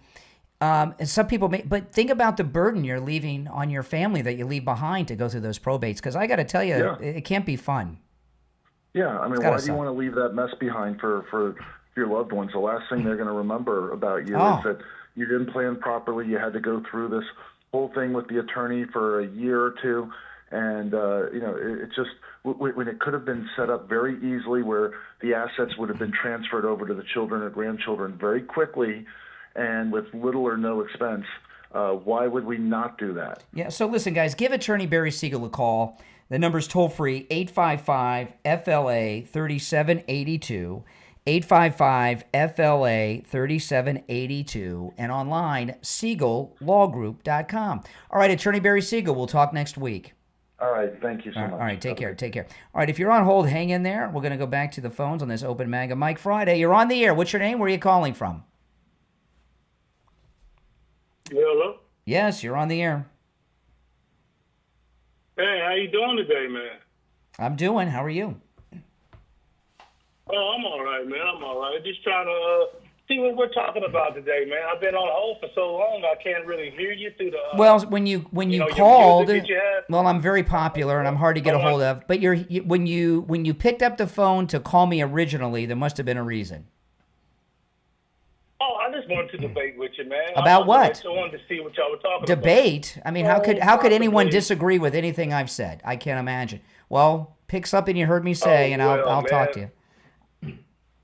I don't think I'm that. Go ahead. Well, the things that our administration is doing right now is horrible, and all this. Well, I'll tell you. Okay. This administration is horrible. Okay, that's good. Give me the most horrible thing that Donald Trump has done in his second term. The most horrible thing to you, according to you. His tariffs.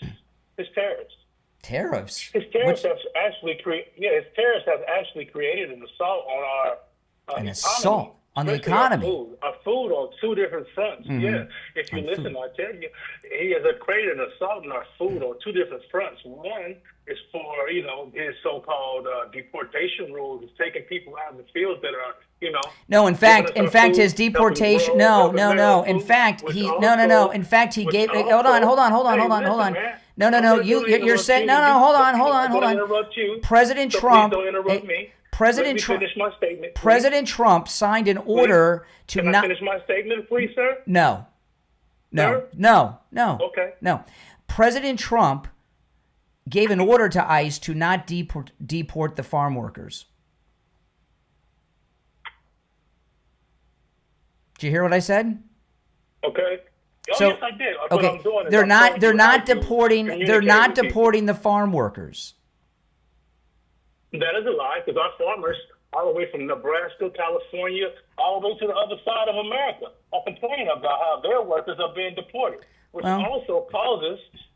Do you know what that causes there, Lion Brian? Yeah, Do you know what that causes? job openings for causes the price of Americans our food. creates jobs. Do you think Americans are going to get? Or do you think Americans are going to go into? First a off, store and get strawberries there, Brian? food prices are down under Trump. I wish you would just say you must just not don't do- you hey, just look, don't like you must not do a lot of shopping there, buddy. I do shop. at I do 7-Eleven shop, is and we're healthy not for you. buddies. You know, I wish you would just be No, we're honest. not. You don't give a darn I was about being- tariffs. I was being truly sarcastic. You just don't. And then, You just don't like after Republicans. The tariffs. Oh no. Some of my best friends are Republicans. Oh, buddy. yes, I and know. I have this same conversation with them. Yes. I do. We're civil people. You know what I'm saying? All right. And What's a his lot what's his next? What's the Republicans next? don't What's the like next worst you. thing President Trump has done? The next thing is him trying to hide the pedos that are in the government by not releasing the files. President Trump. And Okay. Slow him down. thinking that Slow down. we are gonna President. forget about this. President Him Trump. thinking that we're gonna forget hold about on a second. the You're a man of a few atrocities that thousand words.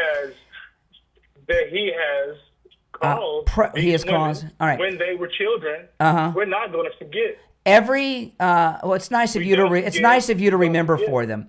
President Trump shut. Don't worry, man. I will continue to. Okay. See, President Hey, Trump. Speaking of that. No, not speaking of that. I'm Oh, speaking man, now. Are you going to interrupt me? Are you Yes. going to interrupt me on everything that I'm making? Yeah, well, and not let me yes. get my whole thought out? Come on, man. Yes, I am Be going a to good interrupt you. person, man. I am going to interrupt you. Yes, I am interrupting you. Representation of the Republicans. No, I am interrupting you. You're saying Come things on, that aren't man. true. President Trump. Oh, he's quoting No, Biden. come on, bro. President Trump. Keep it 100, man. Excuse me. President Trump shut down more sex trafficking and child trafficking than any other person who's ever lived when he shut down the southern border. Lion Brian, come on. Come on, Lion Brian. He You're didn't- not telling the truth. President Trump didn't shut down the border? Look, man. Yeah, President look, Trump all right, yeah, we're going to move on. I mean, come on, give me a break. He's telling me a liar when I said he shut down the border. You're on the air. What's your name? Where are you calling from? Hey, Brian, Never Trumper Steve here. Hey. I'm sitting. Hey, what's up?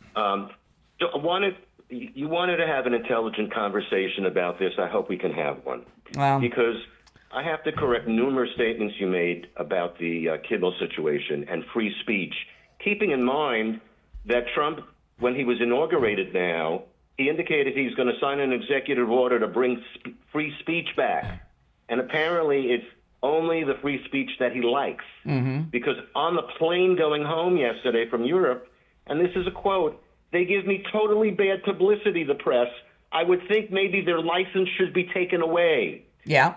Brendan Carr, you indicated a board member to minimize him. He is the chairman of the FCC. If that isn't government, I don't know what is. Well, what I know is this. Okay, I know you've got a lot of fancy talking points and catchphrases that don't really have any meaning.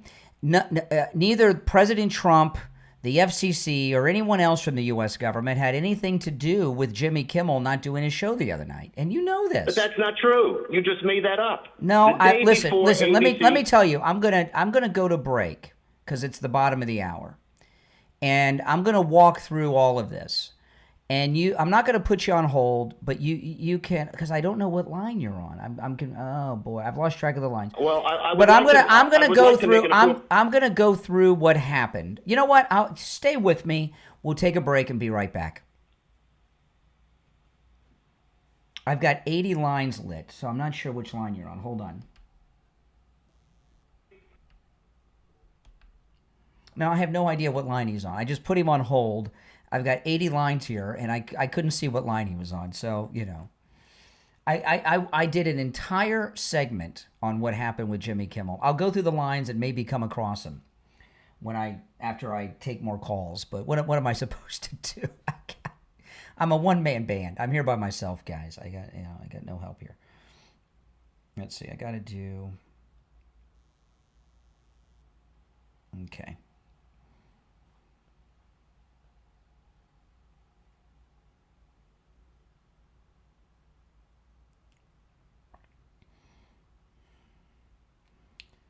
Okay. Now I want to remind you guys, if you're new, make sure you subscribe. I want to remind you guys that the expanded hour of the program, including my afternoon show and weekend live streams, is now sponsored by Mike Lindell and MyPillow. Go to mypillow.com and use my promo code Kane. You can use my promo code, take advantage of all the specials at mypillow.com, and let Mike Lindell know that his support of this program is money well spent. So go to mypillow.com. You can see the free shipping order is in effect. Those of you watching with the green screen behind me, if you go to my other screen, you can see and hear all the video and everything I show on the screen. On my main stream, the direct links in the description. There's a lot of great deals going on there right now. I was talking earlier about the MyPillow 3-inch mattress toppers. The 3-inch MyPillow mattress toppers are $50 off and free shipping with my promo code Kane. $50 off and free shipping on the 3-inch MyPillow mattress topper. It turns your entire bed into a big MyPillow. So if you have a lumpy, bumpy mattress, if you have a lopsided mattress or think you need a new mattress at all, don't spend all that money on a new mattress. Get yourself the 3-inch MyPillow mattress topper. I sleep on one every night, and I've slept on it for years. It is absolutely amazing. Okay, it's $50 off and free shipping with my promo code Kane at checkout, Kane at mypillow.com. All right, now when I get back, which is going to be in about let's see here, a little less than a minute, I'm going to explain quickly what I spent 20 minutes explaining about the Kimmel situation. I've got 80 people on hold. I put Never Trumper Steve on hold. I know he's one of the calls in this column. I'll go back to the phones when I'm done, and maybe I'll get to him, maybe I won't, but I couldn't tell what line he was on. That happens sometimes. I'm here all by myself, guys. You got to bear with me. I don't have, Mike's at the radio station. He does a great job up there, but I'm here alone in this studio. And I just can't. I don't know what line he's on. Just like all these lines in front of me. All right, here we go.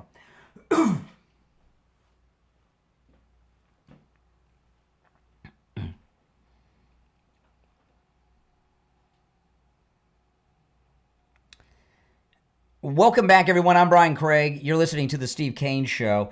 I put Never Trumper Steve on hold, and I don't know which line he's on. I got like 80 people on hold. I know he's one of the lines in this particular column. So I'm going to respond to what he said and go back to the phones, and I might get him right away. It might be a couple of calls down the road. I'm sorry, Never Trumper Steve. The Jimmy Kimmel situation, I went through in detail. It took me about 15 to 20 minutes to explain earlier in the show, but I'm going to give you the capsulized version now, and then I'm going to go to the phones. The media are portraying this Jimmy Kimmel thing as First Amendment, that the government, that the president and the FCC took him off the air. They have nothing to do with this. Now, they have voiced opinions about what a jerk they think he is, but they haven't done anything. This is what happened, okay? Networks are losing local affiliates. Here in the Miami market, one of the legendary television stations in our market is WPLG, the station of Ann Bishop, for you guys that remember the great Ann Bishop, right? WPLG has been an ABC affiliate since I was a kid. Now they're an independent station, and they left the network because of the network fees. And I come to find that a lot of stations are going independent now, dropping their network affiliations. And networks are getting nervous about this. If they lose affiliates, they're no longer a network. That's what they network in different markets. Jimmy Kimmel was upsetting to the number 2 affiliate owner to ABC's network. They own over 200 affiliate stations around the country, and they didn't want to carry Jimmy Kimmel on a particular night because of what he was saying about Charlie Kirk, and they were running this memorial special.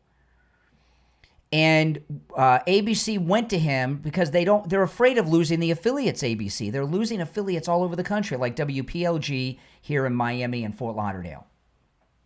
Okay? So they're afraid because it's happening in other markets, like here in Miami. So they go to Jimmy Kimmel and say, listen, we got a problem here. And he gave them this monologue that he was going to do that night, which he said was going to be even more, it was going to totally cause MAGA people to melt down. So he acted out like a baby, out of control. And ABC made a decision that he's too unhinged to go on the air. So they preempted his program for one night. Jimmy Kimmel, being the spoiled brat he is, yesterday went to his lawyers and he's trying to get ABC to remove him from his contract. I don't know how much time he has left, but however long is left on the contract, and then there's a non-compete. He wants to make a deal. Stephen Colbert made a deal with Netflix. He wants to make a deal with someone while the issue's hot.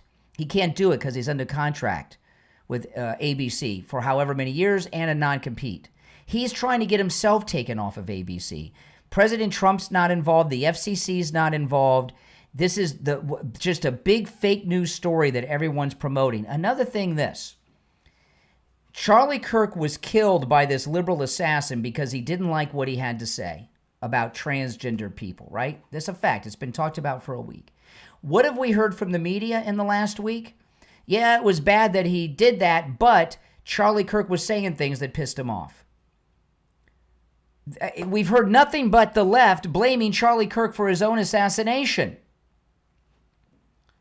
Why is Charlie Kirk, according to these liberal loons, responsible for his own assassination because of his words, his First Amendment words, but Jimmy Kimmel has no responsibility in being taken off of ABC for one night because of his words? Can you explain that to me? I'm going to go to the phones. I put Never Trumper Steve on hold.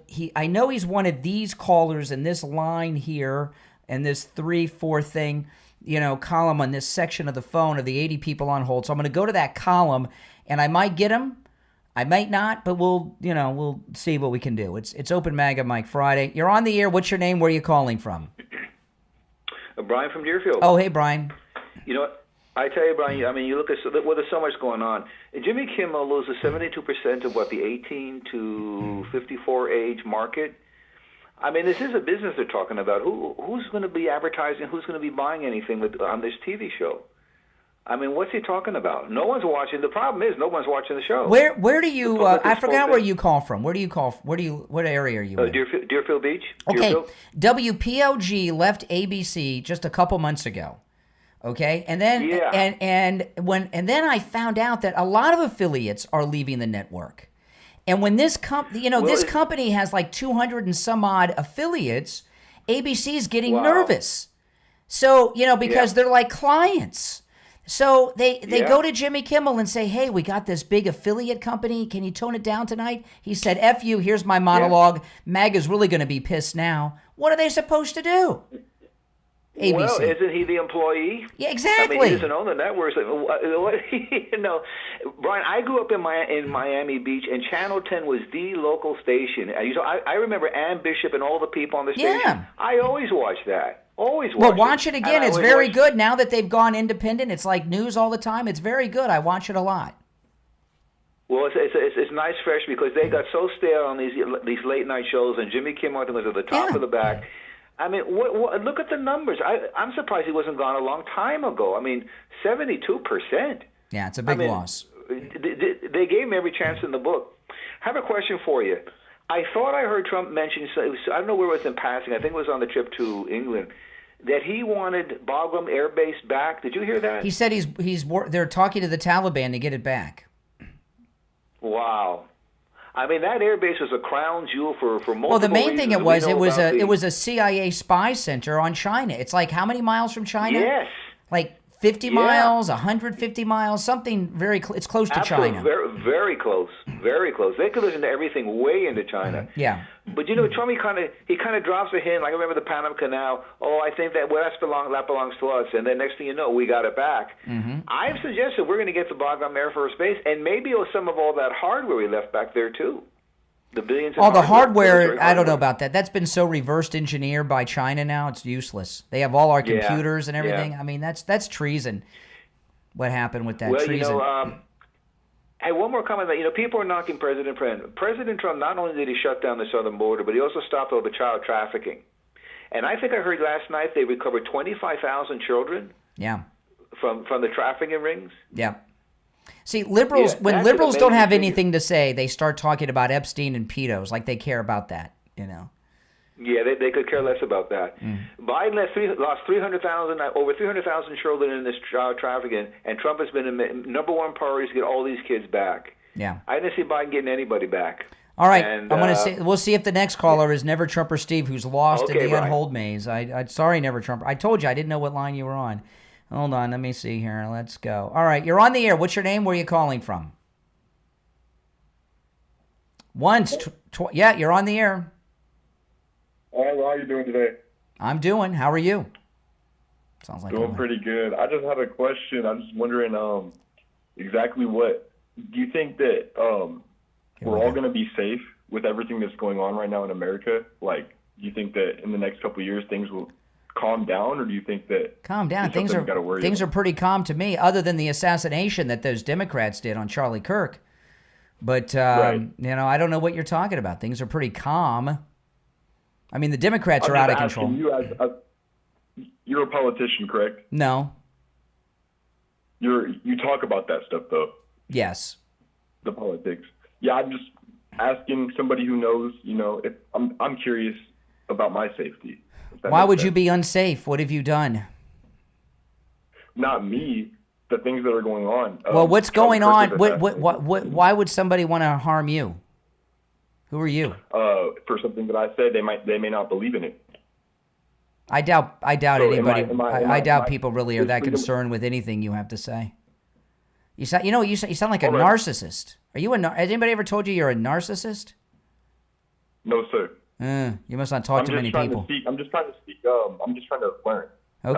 Okay. Has anyone ever told you you're paranoid? Probably. Okay, there we hit on something. Okay, you been in therapy?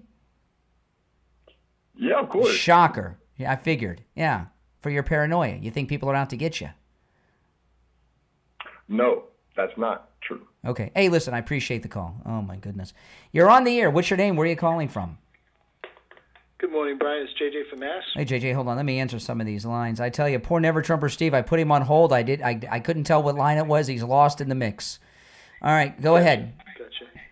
It's definitely your explanation right there, as well as the beginning of the show. It's all about the money. Okay, when Jimmy Kimmel is saying things that people don't want to hear, and the networks are losing, it's not about freedom of speech. It's about the freedom to keep their jobs. I like or don't like whatever the hell he's saying. If nobody's watching, it's about the damn money. It's just like I was going to mention the Patriot Act from back when, we were sold one thing and the Patriot Act was used as another. It's like that's the same thing with the Smith-Mundt Act. Everybody's talking about propaganda. That act was all about the money. It's how they spend the money, that the money could be spent in the United States. It was kind of like the NGO grift. It was just another way of getting money back in to pay for their buddies. Yeah. It's everything about is misdirection. Jimmy Kimmel, it's not freedom of speech. It's about the ABC has a big client with over 200 stations that were threatening to pull the show, and they went to him and said, "Hey, we don't want to lose over 200 affiliates. Can you tone it down?" And he acted like a spoiled child and says, "I'll show them these MAGA crazy." And he wrote a monologue that he said would drive MAGA crazy. He's forgotten. Show business. There's an emphasis on the business part of the show business. You know what I mean? It's called show business. Yeah. Yes. You got to make. There's money involved. If you make movies and nobody shows up, it's not freedom of speech when they get rid of you. When I first got into radio, there was something that would happen, and that at that point I knew I would be a success. And what do you think that was? I'll tell you. Sure. Well, interested to hear. when like right now, I have live copy to talk about Coastal Weight Loss Secret. When I was commercially viable, right? I knew then I got a career, right? And Jimmy Kimmel, I got you. there's no emphasis on the business other than pay him. He doesn't understand to get paid, he needs to be commercially viable. And if a guy that has over 200 television stations is going to drop ABC, because people don't want to hear your message, ABC is no longer going to make money off of you. Yes, commercially viable. It's just like absolutely. It's just like when I was talking a while back about Elvis. He became the king because he was very commercially viable, and people, when you get somebody like that, like if he would have done the right thing and just not, he's turned psycho. He's kind of like, you talked about Jersey Jay from Jersey. Yeah. That he's gone deeper, and I've actually seen his progression. I was hoping it would go the other way. No, he's devolved. He is devolved. Devolved. Yeah, he's seeing racism and everything. I mean, I'm thinking when it snows up in New Jersey, he's probably pissed off at Mother Nature. I'll tell you what that's about. I'll tell you what that's about. Most, like this one guy called me, black liberal guy. Oh, I have white friends, and they agree. Most white people, this especially liberal, but most white people, when they're talking to a black person about racial issues and political issues, they don't tell them what they're really thinking because they don't want to be called a racist. So there's a lot of liberal black guys like Jay from Jersey, Renee from Harlem, and that other idiot that kept calling me Lion Brian. Their friends never tell them what they really think. They're afraid of being called a racist. So it's like the way I compare it, it's like the girl at Hooters thinks she's a rocket scientist because everyone's always wanting to talk to her and she's interested in what she has to say. They're not interested in what she has to say, and she's not smart. And people don't talk to most people don't talk to black people like they talk to white people. And when black people call this show, I talk to black people the same way I talk to white people or Eskimos or whoever the heck. And they're not used to that, so it causes them to be pissed off, And for the first time, it also makes you. It makes you. It also because of that innate, because of that characteristic of you. It also gives you the ability to basically sniff it out, to smoke it out when people are being. That's right. That's right. It's a skill set. Yeah, it is. Like now I gotta do what Rush Limbaugh used to refer to as a profit-taking moment. Okay, we got a profit-taking moment here, isn't it? What did he call him? A profit-taking? What did Rush used to say? We have a profit-taking. What was was it a moment? It's been a while. I've been thinking about Rush since I found out Glenn Beck has the golden EIB microphone, which kind of ticks me off. Yes. I was not happy about that. I don't know why. Don't you think that the golden EIB microphone should be in the Smithsonian, not in Glenn Beck's? I think it should be. Yes. No. I think that is. He's like a little squirrel, Glenn Beck. He goes and hunts all that. I'd like to know how he really got that. Do you really think Russia? I mean, she wasn't hurting for money. Did she just really give it to him, or did he buy it? I think at the time, it's hard. It's hard to say how he got that, Brian. But most of the stuff that he got. He paid. Well, there's nothing wrong with that, but he was acting like she was passing the mic on to him because he was the next, the successor. Yeah, the narrative that he was spinning, the narrative that he put out. I mean, it very well could be true, but why? Who knows? But I think it belongs. It belongs in this. It belongs in the Smithsonian, or in the Trump Presidential Museum when that's built. Or something like that. That'd be a great place for it, right here in. All right, I got to run for a profit-taking moment. Okay. At the end of yesterday's show, a nice lady called in and said, Brian, you've lost so much weight. I've been hearing from people today, you've lost so much weight. She said, what's the secret? And I said, well, you got to call Coastal Weight Loss Secret. They'll tell you on your initial no-charge consultation. And let me tell you, my weight loss, as miraculous as it seems, is typical. I've lost over 35 pounds, many inches off my waist. My stomach is flat. It used to be fat. Now it's flat. I got my neck back. I got my jawline back. I have more energy. And I did all this without exercise, without starving myself, eating foods I would normally eat, and without any medications or shots. So give Coastal Weight Loss Secret a call. You can lose 10 to 20% of your body weight in just 60 days. Set up your free consultation right now. And by the way, no matter where you're located, you can do this. They can help you no matter where you are in the United States. Now, of course, if you're local, you can do it in person. But if you're around the country, it can all be done on the phone or Zoom. 561-247-6300. 561-247-6300. 561-247-6300. And online, coastalweightlossecret.com. We'll be right back.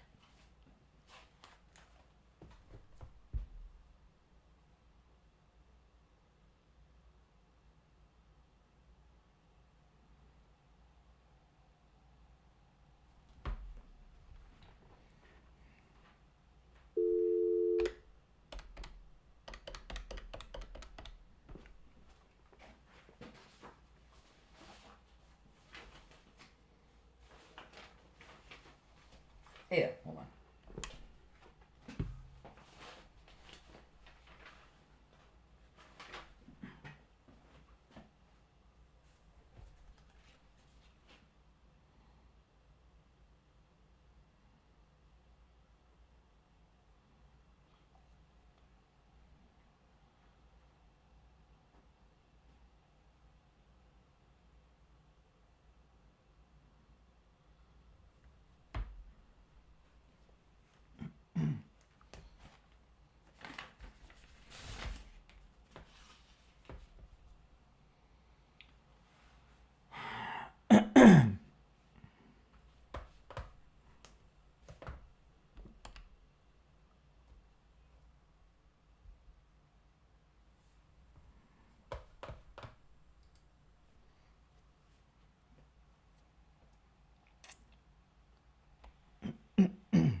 All right, welcome back, and it's time for our final gold and precious metals report of the week from the offices of William Youngerman Incorporated in Boca. We have William Youngerman. William Youngerman, how the metals looking?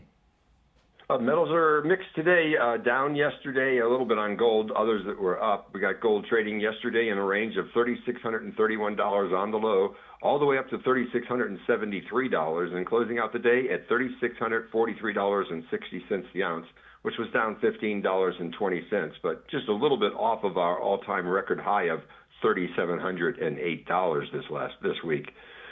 Silver, $41 and closed out $41.74 yesterday, which was up 15 cents. Platinum gained $18, closing at $13.83, and palladium was up $3 yesterday at $11.56. Overnight, we saw gold trade in a range of $36.23 on the low, all the way up to $36.62. Right now, we're at $3,647 the ounce. That's up $3.40.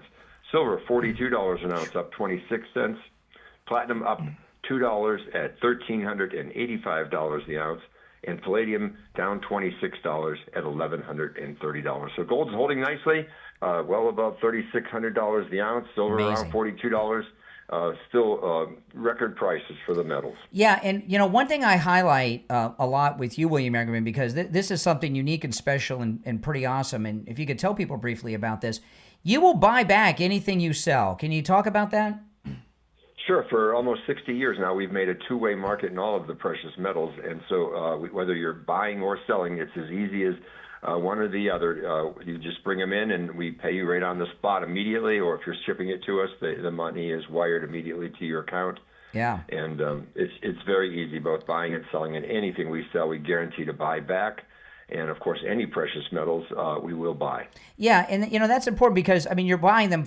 People buy the metals for different reasons, but sometimes somebody somewhere will very well may want to turn them back into money or something, and you can always do that anytime with William Youngerman. His number, 1-800-327-5010, 1-800-327-5010, or stop in Boca at 150 East Palmetto Park Road in Boca, on the first floor of the Bank of America building, just east of US 1 Federal Highway on the south side of Palmetto Park Road. And online, you can find both his address and phone number, WilliamYoungerman.com. That's WilliamYoungerman.com. All right, William Youngerman, we'll talk on Monday. Okay, have a great weekend. All right, take care. All right, back to the phones. You're on the air. What's your name? Where are you calling from? Hey, Brian, it's Connie from Pompano Beach. Hey, Connie. Hey, the problem, the thing about people that don't like Trump that really upsets me is they just hate him just to hate him. They don't care about anything good he could do. Like if you try to explain to them, you try to talk sense, you try to bring down the heat and say, well, let's take a look at And then they say tariffs. How could you be against a tariff when it's literally making money for us and it's not illegal and we're just asking for and here's fairness? another thing. You know, since when are Democrats against any tax? This is the first. And they don't say import tax. They say tariff because they can't get the words of coming out against a tax on their tongue. But that's one tax they're against. They're for every other tax ever imagined. But this one tax will drive up prices. In Seattle. Yeah. Do you know how much she pays to live in Seattle? It's ridiculous. The gasoline is $6 a gallon. A box of macaroni and cheese is about $4. $4. Why do you think my daughter moved back to Florida? You know, my daughter's driving all over town all the time, right? And I said to my daughter, Ellen, you're spending so much money on gas. She says, Dad, I could drive all day, all night for Uber. I wouldn't spend as much money as I was just going to the store in California on gas. I mean, she says gas is almost free. It's almost free in Florida. They have no problem with that. Yeah. They have no problem with that. They have no problem with that at all because they think they're doing it for the good of the country, which is bizarre. Yeah. So bizarre. They're paying high taxes in the guise of being green. Is your friend She's rich? driving an Is your friend rich? Well, that's interesting you say that because she's married to a woman who makes a lot of money. Oh, so she's got a nice little golden so, umbrella. So it's okay. So she's rich, and it's not her money; it's the girlfriend's money. So she doesn't care. It's Correct. just, I mean, 100%. She's like a child. 100%. I'm over here working hard, busting my butt, trying to raise kids that don't like him either. And you can't talk sense. You can't actually, Brian. You can't talk to them at all. Yeah. At all. You know, my daughter is young and black and conservative and voted for Trump. And I started when she was young and she was old enough. I remember this. I talked about this on the air at the time, but I used to do stuff like this a lot. We had new windows put on our house, storm windows. And I got them at Lowe's. You know, they put them in.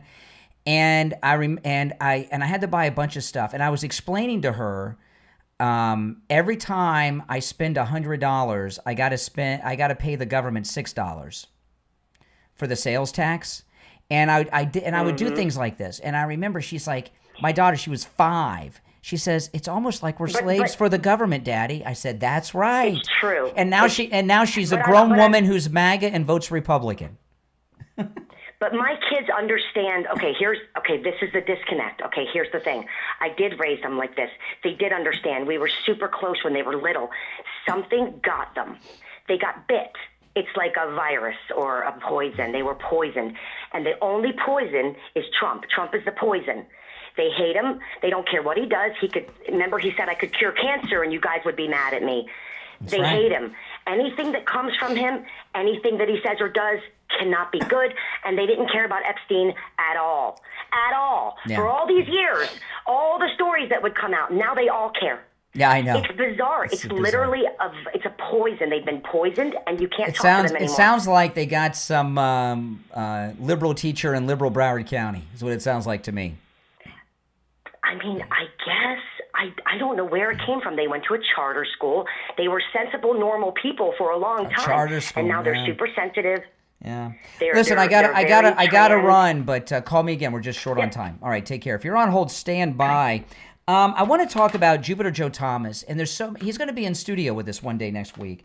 There's so many different types of annuities, and I just want to tell you about this one real quick.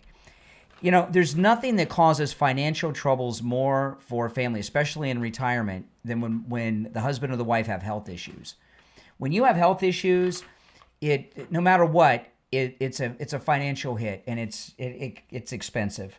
And Joe Thomas, there's one annuity that includes an income doubler for unexpected health events.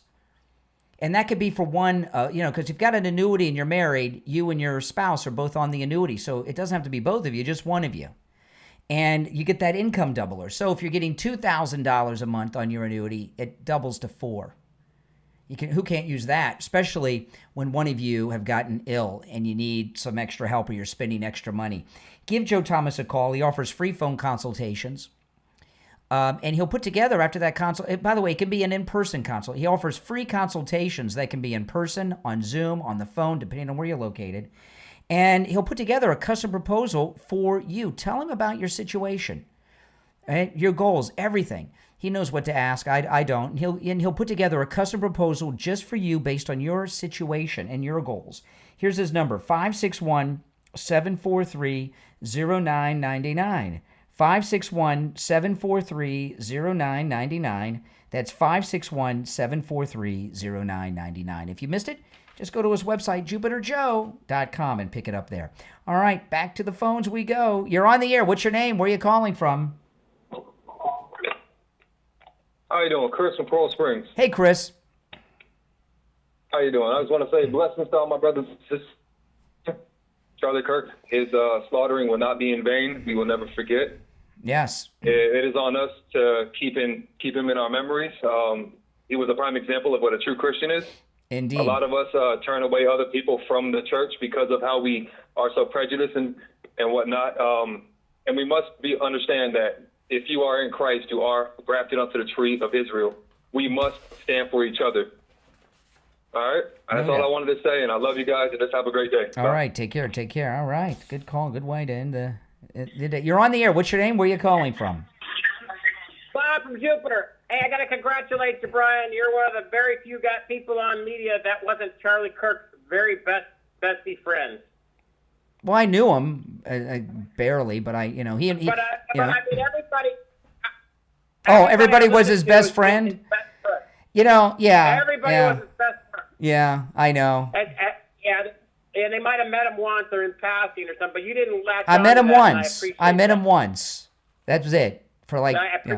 I appreciate your honesty on that. Yeah. Hey, one thing, if I may, and I appreciate the loss, and I'm deeply hurt by it, and I understand about his wife. But did you see the picture of the highly produced picture of her bending over the coffin? Yes. Oh, well, you bring that up, okay? What I've realized, this is the Gen Z and millennials.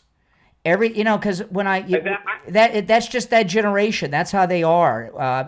Their whole life is on social media. So what she did is normal to that generation.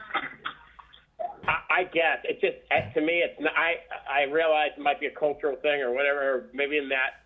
It's a generation. It's the generation. It's not my generation, but I can appreciate her loss, and I understand it, and I feel deeply for him, and I pray for him. But gosh, that looked just so highly produced. It was just. I think it was probably just done on an iPhone. I don't think iPhones are. All right, listen, I'm out of time. Thanks for the call. We'll see you Monday. All right, we're clear but I'm going to continue online here, guys. So if you're on hold, stand by. If you want to call in, the number is pinned in the live chat. You're on the air. What's your name? Where are you calling from? Yeah, good morning. This is Richie. Hey, Richie. I never got to Never Trump or Steve. I told you I had 80 people on hold, and I lost track of what line he was on when I put him on hold. So I don't know if he's still there or not. Oh boy, go ahead, Richie. Brian, Democratic biggest lie. Okay, the biggest Epstein, and I'm bringing this up real quick. The fact of the matter is, they took a poll. Trump's approval rating was sky high. The only place it dropped was Epstein. So this is their deal. This is why yesterday when they had that Keep Washington Safe, they had that hearing on Capitol Hill, or Democrats kept on pushing Epstein, because that's all they have. It's a big lie. Well, let me tell you, Richie, did you hear the beginning of the show today? No, I didn't. Oh, shame on you. Okay, for those of you that don't know, we're just online now. The radio show's over. I've expanded the show, and I started the show today at about 5:15 a.m.-ish or so. And I take calls, and I'm going after now, and in the afternoon show and everything. And there was a great little happening. This was before the radio show, just on YouTube. So it was sometime between 5:30 and 6. I'm getting all these calls from these guys about Epstein, right? And then this one guy calls me, and he says, "Who are you?" And I'm like, "Well, you called me." He's like, "Oh," he says, "I just got a message to call you." And I said, and I asked him where. He told me everything else. There was somebody on Instagram, he said, was sending out these DMs in some group chat to call me about Epstein, and that's why I was getting all these calls. See, these are the seminar callers. This is how they do it. They're trying to flood a discussion about Epstein that's how they try to turn public opinion, and I just smoke it out. I'm just, not everybody that does shows like this could smoke it out. No one cares about Epstein. The Democrats are just always trying to get it in the news. And you saw all those calls I got were fake calls that were, they were real calls, but they were put up to it by somebody who's trying to get some Epstein in there. It's a fake issue. The victims all said Trump did nothing wrong. Kash Patel's findings are very inconvenient for people. He only trafficked women for his own personal sick pleasures. Okay, Kash Patel said this the other day. With a handful of friends. Okay, and they've created this whole thing. It's all BS. It's all poll-driven. They don't care about the victims. They're full of baloney. They absolutely, Brian. Let me tell you something. These people are so devious. How they could turn a hearing on the safety of Washington D.C. into the biggest felon of all time, and the child predator is Trump. They know. First of all, let me tell you, and for everyone out there that's listening, they had total control over the files for the last 4 years. Now, you're looking at a party that tried to frame President Trump. It was proven. They lied and lied and lied. So don't you think that with the FBI at that particular time that they could put anything they wanted into Absolutely. that and to allow some up? So that's why I don't believe anything that would come out at this point anymore anyway, because they had control over it. And they falsify everything. Well, Richie, there's another thing going on. I talked about this on my podcast a couple days ago. I was playing some of the clips of Kash Patel at the House hearing, and all the Democrats were asking about Epstein.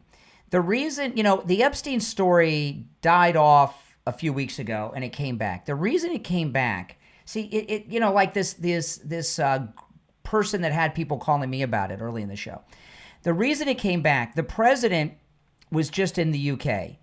Epstein's a big gossip story in the UK because of Prince Andrew. So these anti-Trump forces all of a sudden started talking about Epstein this week because they want the British papers to carry Epstein stories to try to cloud anything that President Trump was doing over there. Okay, it's so Democrats think you're stupid, and they just think people are stupid.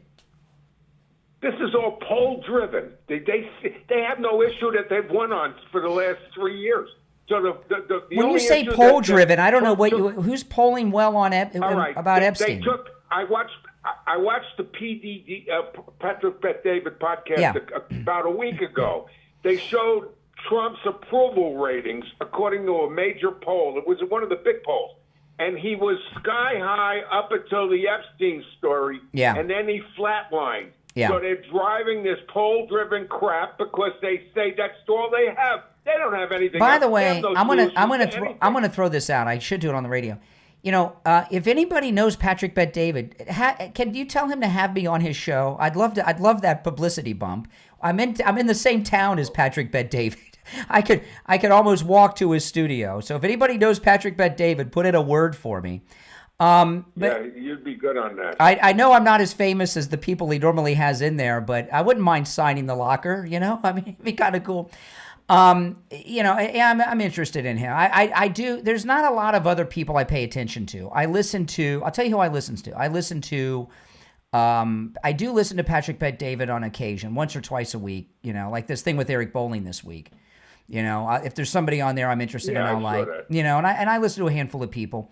And you're right about the polling with the Epstein thing. And the reason it is there's been this huge legend created around it. And he wasn't all that. He didn't have the thing going on that they want you to think. And I trust Kash Patel's analysis that he only sex trafficked for his own personal sick pleasures with a handful of close friends like Prince Andrew. That's what Kash was talking about. All right, Richie, take care. You're on the air. What's your name? Where are you calling from? Hey, how's it going? My name's Matt. I'm calling from Colorado. Yeah, Matt. Hey, I'm just calling to clarify a couple of things. I'm blown away by I mean, you know, a lot of these topics really come down to me to one thing, and that's the Jeffrey Epstein thing. Of course it does. How are yes. we really? How are we really justifying not putting these files out? How are we not? How are we justifying? Tell me. I mean, what? Who cares? I mean, this. You know, it's so funny. I mean, how long have you listened to me? I've listened to you for a while, a couple of weeks. A couple of weeks. How'd you find me? YouTube. It suggested it. It just suggested to me. You know, the thing about Epstein, okay? No one. Epstein's been dead for what, 6 years? Okay. So while what he did was terrible, he's no longer victimizing people. Okay. The women, excuse me. The women, the Epstein victims went to Congress to try to get the files released a couple weeks ago, which they're not doing for a number of reasons. They can't release everything for a lot of reasons, actually. But all the Epstein, I'll tell you in a minute. All the Epstein victims cleared. They were asked about 2 people, and they cleared both of them. All the Epstein victims. They were asked twice. One was an in-studio interview on NBC News, and the second one was at the press conference in front of the Capitol building. They were asked if if any of them had experienced or witnessed anything inappropriate with President Trump or President Clinton. They all said no. So both presidents got cleared. Okay? President Trump has talked about the Epstein files, as has the Attorney General Pam Bondi, but President Trump said that the Biden administration loaded them up with all kinds of BS stuff. And you just can't release all these names and everything because weirdos like you that have this obsession, Don't assume that I'm a weirdo. Don't assume that I'm not. Yeah, that I don't sure. agree. If you're sitting around, excuse me. If you were concerned, if you're concerned about a sex trafficker, if you're concerned about a sex trafficker who's been dead for 6 years and out of circulation for longer than that, there's something weird about that. All right, appreciate the call. Let's take another couple before we end. You're on the air. What's your name? Where are you calling from? My name's Cedric, and I just mainly wanted to say that, I hear what you say. Definitely don't agree with anything that you're saying. However, I do want to say this, is that, our country is... Yes, that's my cat divided. honking. No, the country's always been divided. The country has always been divided. When was the United States not divided? What period in time? Can I finish? No, tell me when the country. Tell me a period when the United States was not divided. Can I finish my original train of thought, please? Nope. Okay. Have a good day. All right, take care. That's right. Yeah. Sorry. See, they got this narrative going that MAGA's dividing the country. I think MAGA's uniting the country. Sadly, the assassination of Charlie Kirk has brought us closer together, but they're trying to create this thing that Charlie Kirk and Trump and others are doing. The country's always been split, pretty much 50-50, always. You're on the air. What's your name? Where are you calling from? Hi, this is Steve from Staten Island. Yes, Staten Island. Yeah. Anyway, it's just irritating the fact that here Trump is doing such a fantastic job, and everything like this, and so what these Democrats do is break, what do you call it? Fine, they break the glass. Yeah, they all that stuff with Jeffrey. What's it? Yeah, we're not talking about Epstein, but I know these people. Listen. If you go back and rewind the show, okay. Anybody watching, do this, okay? And I'm going to tell you. No one who's a serious person cares about Epstein. I was in the beginning of the show. Go back, guys, to the beginning of the show and watch the first 40 to 45 minutes. I mentioned this to Richie. All of a sudden, I start getting these calls from weirdos about Epstein. Right? Out of the blue. I mean, I'm talking about all the things that are in the news, and they're talking about a guy that died 6 years ago. And then a guy calls in, and he says, "Who are you?" And then he goes on to tell me in detail. You guys rewind. He tells the whole story. He got some DM from a group chat on Instagram to call me about Epstein. He didn't even know who I was. And he let the cat out of the bag. So all these calls about Epstein are fake. You hear me talk about seminar callers? Rarely do you hear someone from the seminar out the seminar. Okay? They're fake callers to try to hijack the discussion. That's why I don't talk about Epstein. And by the way, that guy, I was recommended by YouTube. Bullcrap. He was recommended by this person from, and hey, listen, I'm glad I'm important enough for them to feel that, seminar callers are well spent on my program, but no one cares. It's all fake to try to get us to talk about it. I'm going to go back and rewind that, but I'm going to pull that part of the show up and keep it so I can play it on future shows to expose the seminar caller. I've dealt with seminar callers my whole career. I've never had someone from the seminar admit it and tell me how it went down. I've never had that happen before. Right. That's the thing. They're such a losers, these people, that dragging out this over and over again. It's just going to make them look more and more foolish. To me, I think they make them look like idiots. Yeah. You're looking at old news that's... Yeah. All right. Appreciate the call. Take care. All right. I'm going to take one or two more calls before I sign off today. I got a busy, busy day. You're on the air. What's your name? Where are you calling from? Hey, how's it going? I wanted to talk about... I'm sure you do. See, that's what's your name? Where are you calling from? Hey, Brian, it's Mike from Houston. How are you? Hey, Mike, what's up? Hey, yeah, no, I just, this is kind of weird. It's not on topic with anything that you guys have been talking about, but ever since the Charlie Kirk thing last week, I've been trying to call in. I call into your show maybe once every couple of weeks. I keep getting blocked when I call in from my cell phone. I'm calling in from my wife's phone right now. Oh, I don't know. And so I don't know. Yeah, okay, so I'm not sure if it's something I might have said. No. You were not blocked. Okay, all right. At least not on purpose. Okay, if it happened, it was an accident. Okay, I just want to make sure I hadn't said something to upset you. No, or I don't. People don't get blocked for upsetting me. Okay, there'd be no. If I did that, the show would be pretty bland. Yeah, I know. Yeah, but by the way, also I wanted to say thank you very much for being there.